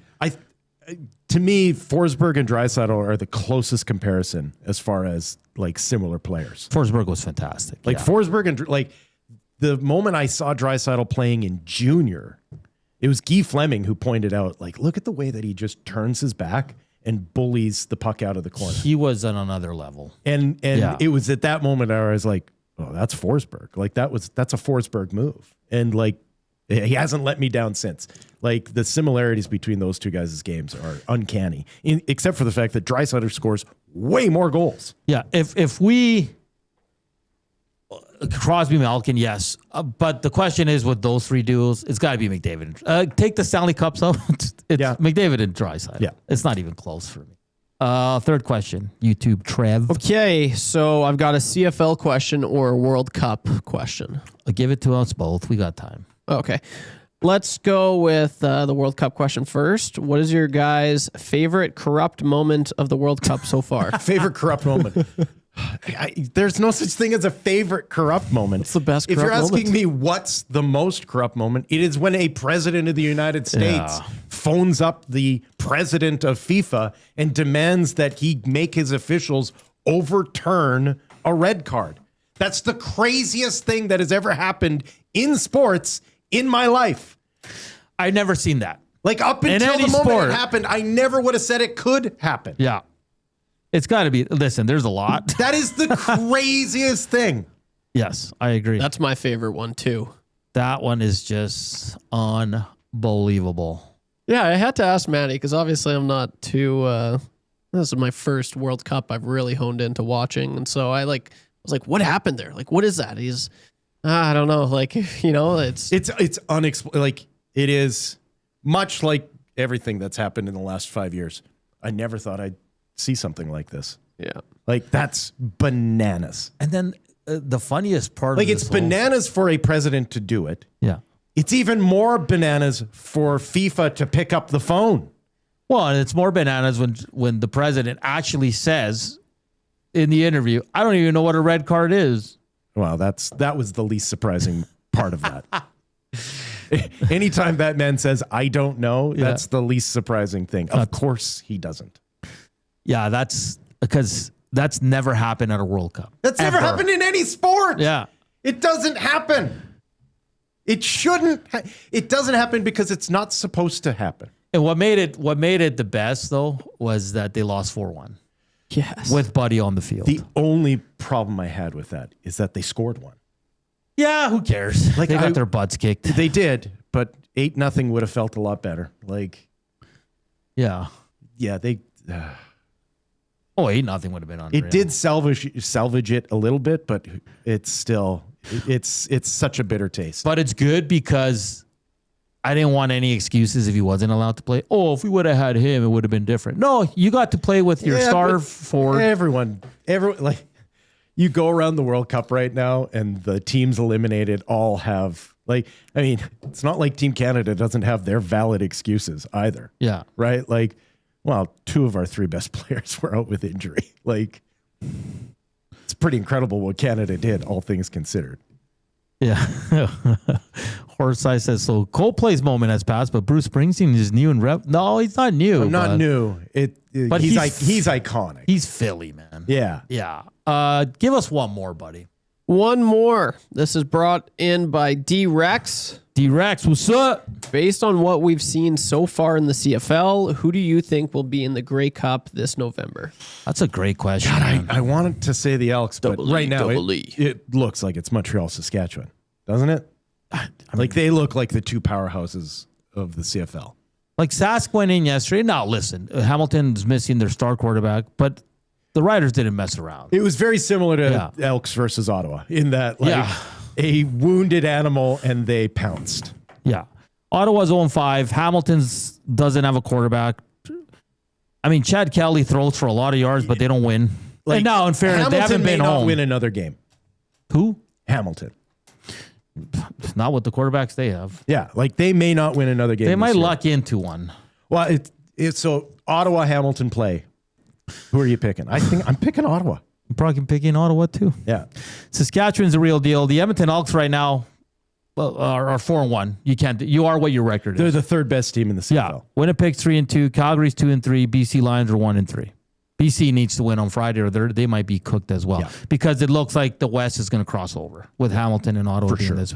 And this is what I hate about the new playoff format starting next year, where 8 out of the 9 teams make the playoffs. With Ottawa at 0-5, they're still in it. They are. I think what I hate about it is it's not like they're taking games off the schedule. No, but Will, it's so stupid that an 0-5 team can be like, whatever. Yeah. We can still make the playoffs. It's ridiculous. I hate the new format. Yeah. Commissioner, if you're listening, please change it. Well, please. This is so stupid. It's a league that already lets too many teams into the playoffs. Like, it should just be your top 4 teams, shouldn't it? It should be an East final and a West final, and then your Grey Cup. That should be your playoffs. Well, so you have a league that is already too generous, and then we complain that the regular season fans don't show up for it. Well, it's because the fans have learned that the regular season actually doesn't mean as much as you think it does. It's not going to mean squat. And people are like, oh, but the seeding's going to matter. An 0-5 team should not still be in the playoffs. Sorry. Unless they have an incredible turnaround and they go and win 10 in a row, like BC did back in the day. Yeah. But come on. The Red Blacks have no business being in the playoffs next year if they're 0-5 to start. But they will be, because it's a participation league now. Yeah, that's right. It'll get fun in the playoffs, sure. It'll be fun. But the regular season, I'm sorry. I'll ask you guys both the question, since we won't work again until Friday and the 2 games are Tuesday and Wednesday. Who's going to be in the World Cup final when it's all said and done Wednesday at about 4 p.m.? It will be France. It will be... God, I want it to be England so bad. I think it will be England. We're just going England. France, England. There's no way that England gets to be in that. Like we talked about it. They're the Maple Leafs, right? Yeah. Like they're a cursed football nation. But you know what? I'll say it. It'll be France and England, and it'll be wonderful football. Amazing. YouTube, Trev. I agree. I think Argentina's run will come to an end. I just feel like they've played with fire a lot of games. But so has England a little bit. Yeah, that's it's fair. not like England made easy work of Norway. No, it wasn't easy by any stretch. Yeah, the goalie screwed up the second goal. He should have corralled that ball. Instead, he gives a rebound right to Bell. Jude Bellingham, make no mistake, that kid's a fantastic soccer player. Hasn't he been a nice sort of story? Oh, he's fantastic. Coming out of this World Cup. He's great. Yeah. You know what, guys? Like I want Argentina to make it to the final, but I do think England's gonna get over that hump. But I still think France is the team to beat out of these four. They're so good. Like they are so good. Like you watch them play football and you're like, there's no weakness here. No. There's no. And Mbappe's on a tear. And it's not just that there's no weakness, but they're playing like a team that just wants to smother. Yeah. Like just wants to dominate. And they're angry because they lost the last World Cup in a fantastic game. Yeah. That game was amazing. Yeah. But all four teams are great. I'm loving the Final Four. I am. I think it's going to be great. We're going to be on air with EST Afternoons for both games, which is going to be awesome. But you couldn't ask for a better you said it and you're good. Yeah. You couldn't ask for a better Final Four in the World Cup. It's wild how good it is. Yeah. I hope both games go to PKs. And here's the other crazy thing: as a soft Team Germany fan, yeah, even it was the perfect outcome. In that they left early enough that they're finally going to bring in Jurgen Klopp. Yeah. And as a German football fan, all of us have been saying, why is he not coaching your national team? Why is he? And so they're finally bringing him in. And that German, with Jurgen Klopp at manager, that German team is going to be can't miss. A lot of managers being fired after this role. Oh, yeah. Yeah. That's kind of the cycle of it, though, right? If you don't have success.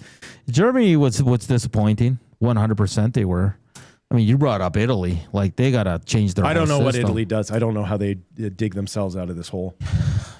Yeah, they've given oxygen to too many other nations now. Brazil was bad this year. Yeah, well, but that's Brazil. But I mean, they're missing their best player. But you always expect Brazil to be there. Brazil has always been a pure talent team. They've never been a rigger. Yeah. Right. You've never looked at Brazil and went, "Wow, that manager really made the difference." It's always just been. I could coach that. It's just been the pure athleticism of their athletes. If you missed our early bet of the day for Play Alberta, it's Harper to win the home run derby. Yeah. Argentina money line and Spain and France, both teams to score a goal. We'll have it up shortly when Maddie gets. I don't want to text him yet because he's cranky in the mornings. So. Oh, unlike in the afternoon. Oh, I'm glad you warned me. I'll be sure to steer clear of him in the mornings. Maddie's always been very clear. He's not a morning person. Yeah. He's not a person. You think it's the time of the day that's the problem. It's people. That is the problem for Maddie. Yeah. He likes 8 people in the whole world. And outside of that, everything else annoys him. I am not one of those 8. You know what I love about it? Because with Gage and I in February, when the boys were in Mexico, we did the morning show. And like with Trev, we're all morning people. We're chatty. The same with you. Yeah. I walked in and you were like, talk. I love that. Yeah. Because he says with the other boys, they're all quiet, right? Everybody's just kind of honing in on the show. And oh, yeah. It's very quiet. Super serious, hey? Yeah. Like, honestly. And then lights are on and Dusty's just... They misunderstand the idea of a morning show. Yeah. Yeah. They just... I don't know. It's weird. But it was... It's nice. I like it. Well, you need all the sunshine you can get, hey? Yes, I do. Because you spend most mornings berating yourself nonstop for 3 hours. Maybe. Yeah. He's so hard on him. He is so mean to himself. He just sits there all morning doing an update and then spending the next 3 minutes just crap talking himself. Yeah. It's not a good update. What can I say? I need to be better. I'm a perfectionist. Oh boy. I'm doing it for a year, what have man. I told you suck. about perfectionism? It's fascist. Stop it. Did you guys know that the 8 o'clock hour is brought to you by GD Liquidators, Auctions and Appraisals? Mention EST and get 5% off anything new or used. Don't miss their monthly online auctions at gdliquidators.com. Canadian owned and operated. Make them your first call. Call 780-447-2787 or visit them at 14510 124th Avenue. Our boy Joaquin Gage is stuck in traffic. He's going to be a little tardy. Was he coming in? No, he's driving home. I don't know from where, but... Has he been sleeping here as well? No. It's just Benny. He's still sleeping, eh? Jeez. He needs to wake up already. It's almost 9. He's slacking. Well, his mom didn't wake He's him on the up. hangout. He's on the Yeah. hangout today, I think. Is he on the Straight hangout? from bed into the hangout. Yeah. Oh, he's in his it'll be a gaunch. doozy. Yeah, he's in his robe. That would have been I'd love power it. move. Just tidy whities. Just flex. Tidy whities and a Metallica t-shirt. That's, yeah. His slippers. sorry, guys. Just got up. Oh, man. It's great. It's been a fun show, Will. You're an absolute hoot. Oh, you're all a peach. Yeah. Love talking Very run. peachy show. Yeah. Yeah, we could talk some more run. Yeah, I don't think... You haven't moved into we need a compression running socks segment. yet. I don't think we nuts- haven't gone through your stack. Like, what are you taking for supplements these days? Nothing. Are you on the creatine train yet? No, Creatine? I don't like that stuff. Oh, really? It makes the good old ticker go a little too fast. Oh, what are you talking about? Yeah, I've had it before. What's that mean? How The much ticker were you go fast? taking? Just, Oh, really? dude, just Yeah. use the creatine. Buddy, I don't need any of that It's stuff. good for you. Just It give is me good some for you. H2O and I'm good, man. Okay. That's my fuel. You're doing it raw. Yeah, I'm raw dogging it. Oh, yeah. Classic raw dog. When my sons came home and used that for the first time, I was like, pardon me. They're like, well, we're just going to raw dog it. I'm like, I don't think you know what that means. I am very sure you don't know what that means. And they're like, yeah, we do. And I was like, no, your generation, clearly someone did not give your generation the memo on what raw dogging was. Yeah. Raw dogging it on the How did that become what it was? I don't know. Because it was very clear what it used to be. I don't know either. No comment. When the kids were like going into the car and like they left their phones at home, and it's like, oh, you left your phone? Yeah, I'm just gonna raw dog this. I'm like, that's not what that means. They're like, yeah, it is, Dad. All right. Well, raw dogging it on a plane is when you don't have a book, you don't have headphones. Yeah, you right, I don't know how exactly. people do that, man. That's not what us old people thought that meant. Times have changed. Times have changed. The cavalier manner in which they would use it in a sentence. Always, I was just like, what am I hearing right now? Like, Yeah. Oh, it's It's just great. raw dogging it at school today. What? Don't do that. Don't say You're that. gonna get in trouble. We're gonna go to break and do a sports update, a wonderful sports update by the one and only YouTube Trev, and Joaquin will join us eventually. We got the wrap for William Huff, and then we'll get you ready for the good old hangout with Cranky. Matty, you want it? It's Monday. It's morning. Yeah, it's true. Yeah. It's gonna be very cranky and a very sleepy Benny Thompson. He's got to wake Hopefully up not. here. He's got a show to do in 29 Maybe he's minutes. out on a run. Just No, he does. He hates running. does he? Yeah. Everyone hates running until they learn how to run. Yeah, exactly. He's a walker. He's a walker. Yeah. Well, that's how you learn how to run. Yeah. Walk to run, man. Alrighty then. Don't go anywhere. We close it out here. Cruise FM 95.7, iHeart, TuneIn radio apps. If you're watching us on YouTube, we once again thank you very much. Hit that thumbs up. We want to get to 200 before the show ends. We got about 28 minutes to go here. Joaquin Gage on the other side of the break, as well as the wrap for William Huff. Let's get to a sports update with YouTube Trev, brought to you by Bids for Kids. We're back after a short break.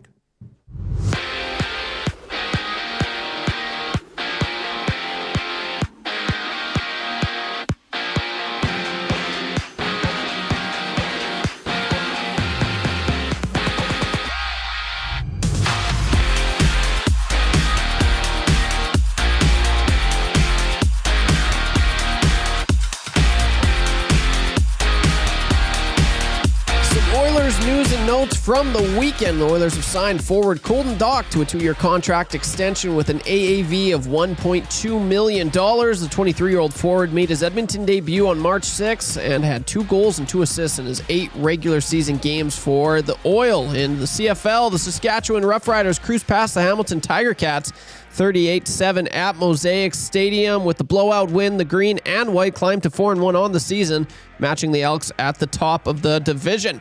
Elsewhere, the Owls edged the Stamps 37-30, and the Blue Bombers took down the Argos 30-21. Over at the World Cup, the Final Four is officially set on the pitch. France is set to take on Spain tomorrow at 1, while England and Argentina go head-to-head on Wednesday. To the Diamonds, where an 8th inning collapse cost the Blue Jays. The Jays dropped the rubber match 5-4 to the Padres, dropping the weekend series 2-1. They'll take the next few days off with All-Star festivities before they host the White Sox this Friday. Sticking in baseball, the Home Run Derby launches from a rocking Citizens Bank Park in Philadelphia. The Derby starts tonight at 6 o'clock.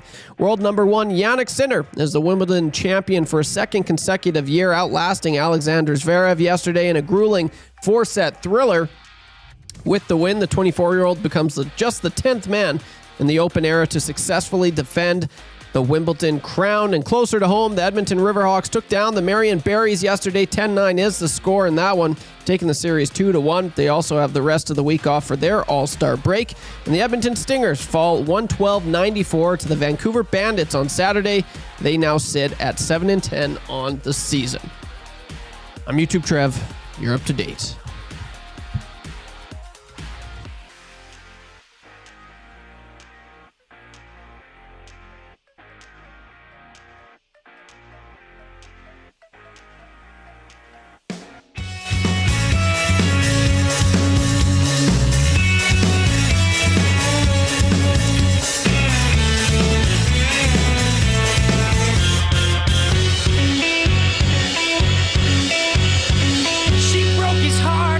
Baseball bat, a man with a tendency to overreact out of control.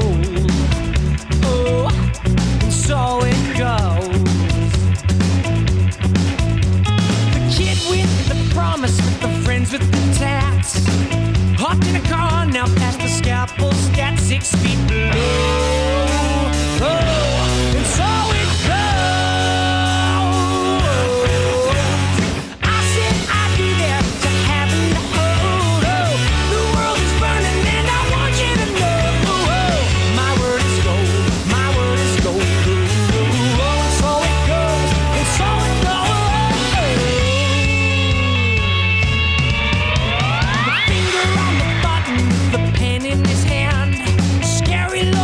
From the promised land, heads will roll.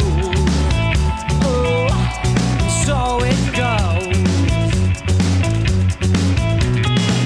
The water turns, but there's supply and demand. It's the final segment here on the Nielson Show, live from the Popeyes studio. Grab the $5.99 big meal for a limited time only. Mini chicken sandwich or 2 tendies plus a biscuit and a drink for just $5.99 at participating Popeyes locations. We're just waiting on Joaquin Gage, who's stuck in traffic.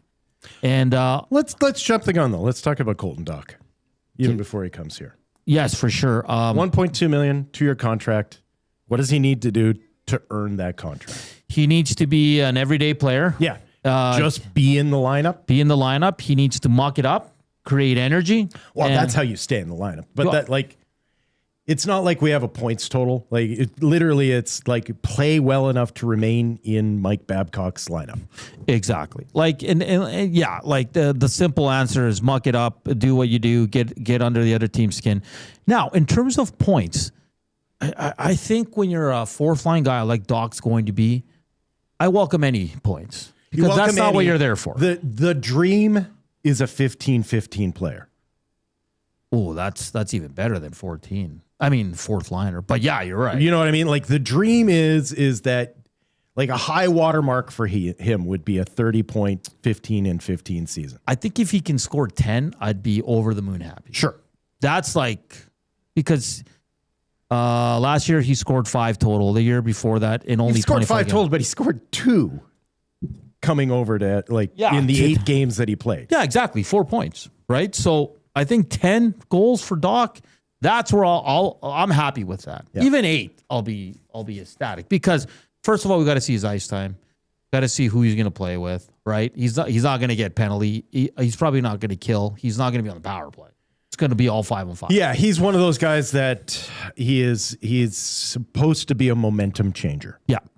So like you throw his line out there every now and then at the beginning of the game if you're trying to set a tone. Yeah. You throw his line out there maybe after you've scored a goal and you're trying to maintain some momentum. Like he has to be a guy that when he hits the ice, he either gains the momentum or doesn't lose it.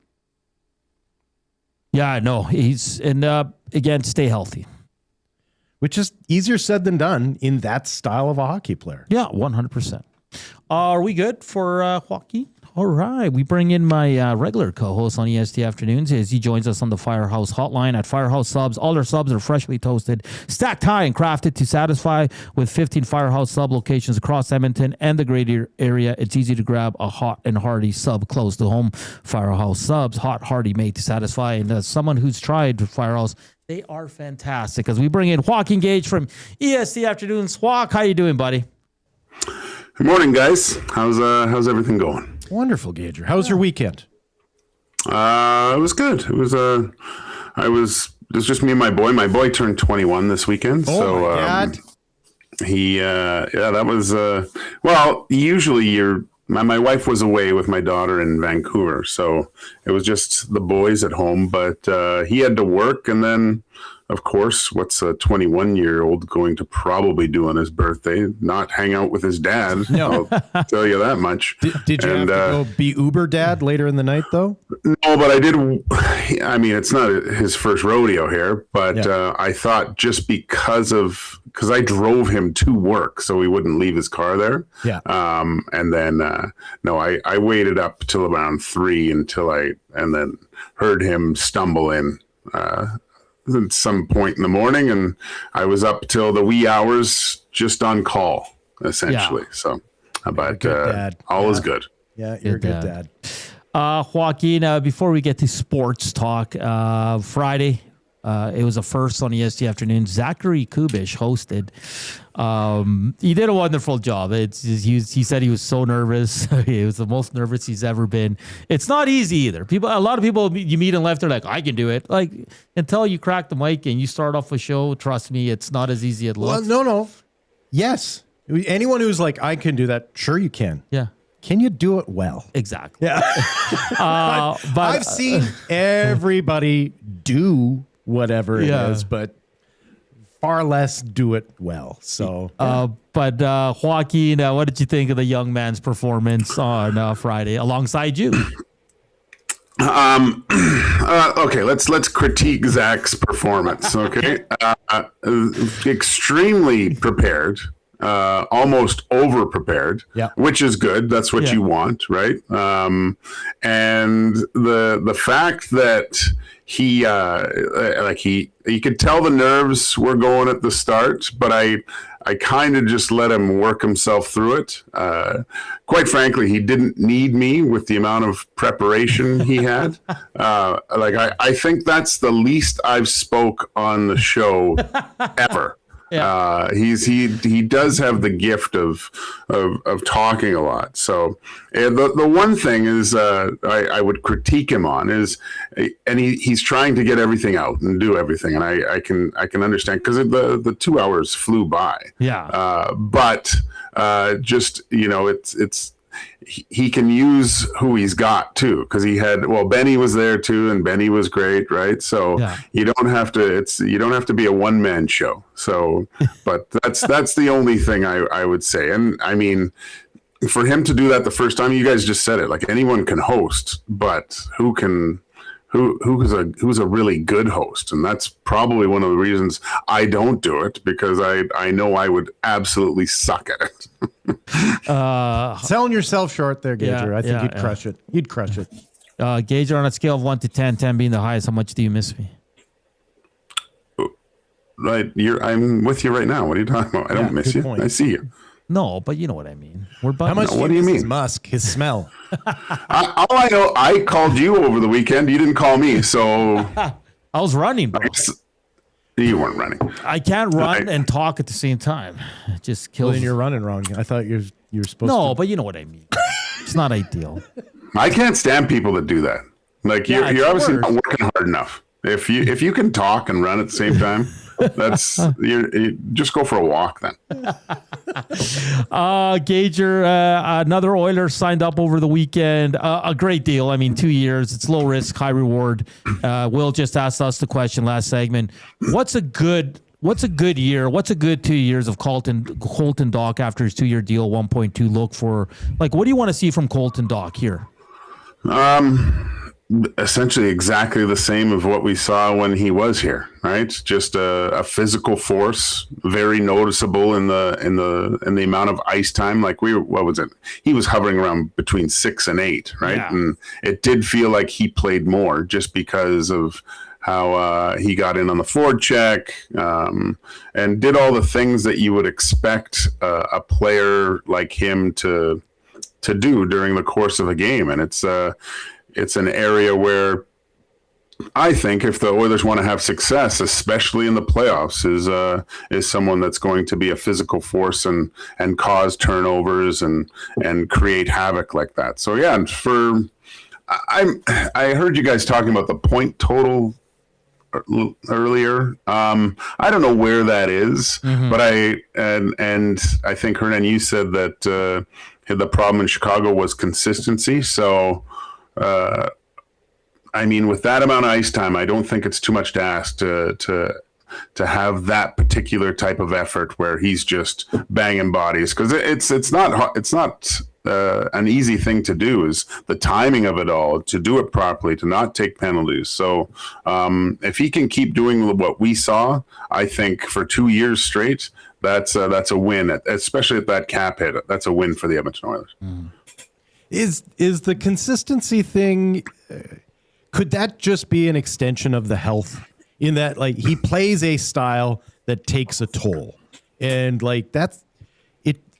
It may be the case that he is just picking up like nagging little injuries, and that's why we see him cool off. Because when he's healthy, I love his game. I just don't know how, especially over an 84 game season, how many games of that you can expect fairly. Yeah, and I mean, I don't know what that consistency is. Is it just he goes and you just don't notice him after a while, and then the physicality goes away for a few games, or does he chip in with the occasional point here or there, and then that dries up? I mean, I don't expect this guy to be putting up huge numbers point wise. You know, I mean, you think about in those roles, and of course you have Connor and Leon picking up a ton of that slack. What's a good point total for Dach? Like, is it 20 points? Is it? Yeah, somewhere around there. If he can hover and maybe get close to that. Years ago, they had the team that had like 14 guys with double-digit goals, right? And that was a very successful team. Could he flirt with 10? I think that's quite difficult, but who knows? I think that the most benefit that the Oilers can get out of him is just being that energy type guy that can change the course of a game, not with scoring a goal or a fantastic offensive play, but with a big hit, a turnover, and maybe getting under the skin of the other team where he draws penalties. Yeah, I think 10 might be a little much, but like if he's in that 6 to 8 range, I mean, I think Oiler fans would be so happy with that production from Mr. Dach. We were talking about. So we jumped ahead and looked at next year, and there'll probably be $9 million off the books, Joaquin, but that's with Devon Levi coming up, Matt Savoy. So we looked at Matt Savoy and some comparables. Jackson Blake's the same age. He's been signed long-term for 5.1. Stan Coven's a year older. He's been signed long-term for $6 million. When it comes to Matt Savoy, Joaquin, do you want to see him get a long-term contract right away? And maybe it's in that 5 to 7 range, but just lock him up right now and not play that bridge game? I mean, I think the shot across the bow for a lot of GMs is these offer sheets now, right? Yeah. And Matt Savoy would come in when you look at the compensation if you use like Dylan Holloway, and I have to look back, but it's not a lot, right? I think he was offered the roughly around 2.1, 2.3, and it was what? It was a second round pick or whatever it was. Like it's not a huge ransom. But again, here's a player that you traded for, had cultivated in Bakersfield, and he's turning into what looks like a pretty serviceable player. Now you put some really good comparables out there. Can he be as efficient as Blake and Stankhoven? I think there's a possibility. There's those two are a little bit more, I think, able to handle the physical side. Even though Stankhoven's not a big guy, he is like he's like Tutu with more skill, almost. He's greasy. Right? Like, yeah, and Blake's, not saying Savoy's not, but Blake's a pretty slick player too. I just don't know what type of player Matt Savoy is, what he's going to turn into. Mm-hmm. I think there's still a lot of runway to see. I don't think you've hit the pinnacle of what he can become, but let's just see about this second year and kind of the sophomore slumpy kind of mushy area, and if he can just continue what he did last year, I think that it would be perfect. I would extend him and try to get him into that, that 4.5 to 6 kind of area and lock him up long term. Joaquin, do you know what's coming up on ESC afternoons yet? Yeah, I do actually. Coop's been texting me like 80 times all weekend asking me what I would like to have or what he thinks is good. I think we're going to go into the CFL, obviously, week 6 recap. We'll have to talk about this UFC. Thank God I was about to go out and watch this thing. Thank God I didn't.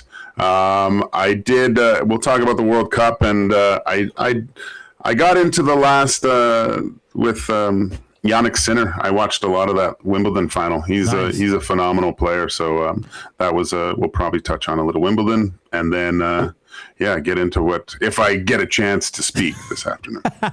Joaquin, you're the best, buddy. I might see you, I might not, but we're back tomorrow on EST Afternoons. Thanks, buddy. Can't wait. All right, Joaquin Gage there from ESC Afternoons, 1 to 3. He'll be alongside Zach Kubish and Benny Thompson today. Benny is awake, confirmed. He is. I've put in my request for later this week. Yes, you have. See if he delivers on it. I've made my Christmas wish list.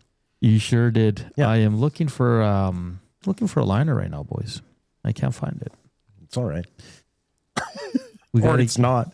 Dustin's keeping. He's keeping track right now. Not impressed with me right now. Holy smokes! I can't find it. Where'd it go? You too, Trev. Help. What liner? William Huff. William Huff, eh? I found it. Let's get to the wrap for William Huff. I have so many sheets here. I look like Coob right now. If you want your place to look as good as ours, visit the team at WilliamHuff.com. In business since 1952, so you know they're incredible at what they do. And, of course, we have to get to sound of the day. What do we got, you two, Trev? Carlos? I always forget... Yeah, we'll probably have to do that. A Club Beat Loop. Sure. Yeah, that's really the only thing I got here. So let's do it. Club Beat Loop.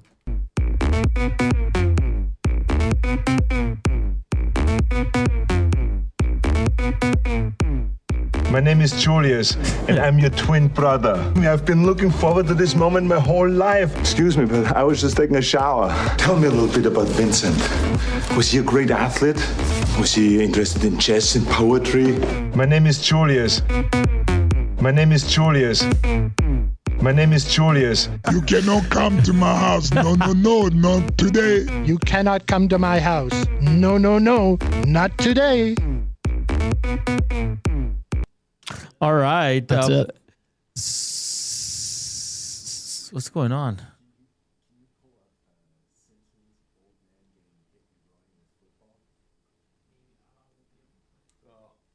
Okay. We got a request from Will Fraser. I don't think we can get it to him. That was I can have it at the end of the week. Club Loop. Is that what you call it? Club Beat Loop, what baby. do you do? For sound of the day for Carlos. Shout out to Hey, someone in the Carlos nasty was chat. good, man. I can't find it now because we get so many that it kind of piles up. I can't remember who put it in, but they said at 36 years old, their VO was 53. That's very believable. Yeah, like that's incredible. Like that, but that's man. No. Like interesting. Age robs you of it. Like it. So you being in the 40s, in your 40s, it's a great number. You should be very proud. Oh, thank you, buddy. What did we learn today, boys? YouTube travel. Start with you. Learned that the forecast this week is just terrific. Summer's finally here. I love I had no idea until you told me that. I love it. So I can't wait. Tanning, baby. Tanning, baby. Tanning season. I learned that YouTube Trev is a tanner. Yes. What's wrong with that? It's weird, dude. No, it's not. Why is it weird? My dad tans. I get it from him. He does, hey? Yeah, I'll show you a sits photo. out like with... Yeah, he sent me a photo yesterday. He's like, I'm out tanning. I'm like, I love you, Dad. I grew up in a world where, like, if you got a tan, it's because you were the guy working outside. Construction? Or landscaping Fishing. or whatever. Or fishing. Like, Working, you were fishing. doing something outside. You were playing 3-on-3. You were playing street ball. Something, right? Like, No, but there's something about laying in a nice... it's just so relaxing. a nice chair, and then yeah. you have your tunes, and you just lay and tan. Yeah, You put the Hawaiian tropic I on. don't rotisserie chicken myself, man. I just... like... That's the thing. Neither do I. I just stay on my back. I only tan my front. Oh, you don't have the timer going? I don't like Ding. All right. No, I never flip. Yeah, tanning, so you don't have an oil boy, is what you're saying. No. Tanning your back. Oil boy. Who likes tanning? Dry on my back. Yes, more. Lube me up. Yeah. I'm with you, man. I love tanning. You should come over sometime. He needs an oil boy. We can tan together. Would you like that? Could really help each other out. Yeah. I would like that. So weird. Well, when you go to Mexico, I'm what lonely. do you do? You lay on the beach chairs and you tan. Then when it gets too hot, you take a dip in the ocean or the pool, get a drink, then you go back to tanning. This is why I don't like resorts. Okay. I get a little stir crazy. Okay. Gilded cage and all of that. What did you learn, Will? Well, I learned that you don't like tanning. Yeah, I learned that very you guys weird. are really into tanning for Yes. some reason. Why do you live here then if you're so into tanning? Well, I have nowhere else to go. This is like Yeah, the like- least tanning place in the world. you're right. But that's why when we get some nice weather, we tan. All right. Yeah. I learned that the Final Four of the World Cup is not what this World Cup deserves. It's too good. It's too good. It's too good. And of for a all Final your Four. conspiracy theorists, don't watch it then. Don't watch it, okay? Well, it's a good point. Yeah. Like if the joy of it has been so robbed from you, yeah. Stop watching There's it. other things that will make you happy. Yes, 100%. Thank you. Thank you. Yeah. Penner's Pancakes, Mexico, buffet, ocean, tan, repeat. Exactly. Drinking. That's all you do, man. That's all some people like to do. You're right. There's nothing like a good tan, though. Really? Yeah. Like if YouTube you Trev haven't become scared of YouTube Trev is handsome, but with a tan he'd be even more handsome. It ages prematurely though. Yeah, I like to think I look better with a tan. Everybody does. Something about it. I look at myself, I'm like, damn. Yeah. I think the teeth, it makes the teeth pop a little bit more. Maybe. Yeah. Brushing them helps too. I brush. And floss. Yeah. I'm really good for flossing. Everybody loves a good tan. Yeah. Even Will, you're tanned. What I are was you going to say, talking like, about? I you're just outside working. No, like if I spend 5 minutes in the sun, I'll pick up. That's natural. I'll pick up color. It happens really quick. So when you go on your bike rides and your runs, is it sunscreen? Usually I'm wearing a long sleeve shirt of some sort. Okay. Yeah. You just don't like the sun. It does some real damage, man. Yeah, but we don't get a lot of it. It's not like we're living in. We get enough, man. No, you're right though. Like when you're near, We're never in it. when you're near the equator, Yeah, like that sun is that's different. different. That I'd be is more different concerned sun. if I was there. Yeah.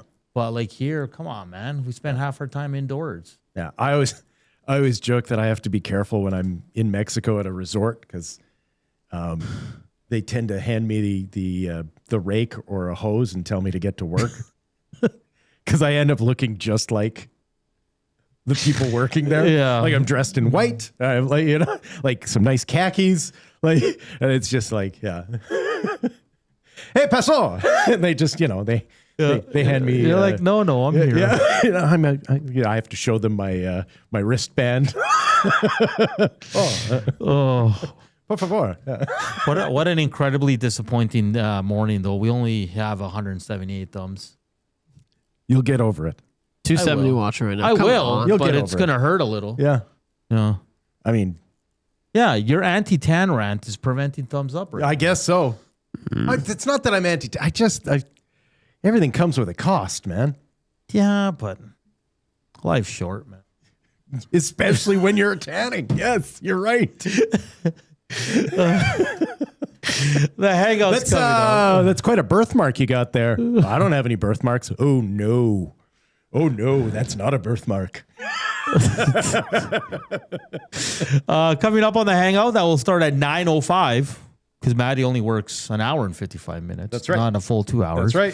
Dach in the Park from Heavy Hockey, Benny Thompson and good old Matthew Wanek talking all things Oilers, World Cup, Elks. It's a great show. Don't miss it. Of course, Lock Shop coming up afterwards, followed by the Oil Stream with Reed Wilkins and YouTube Trev.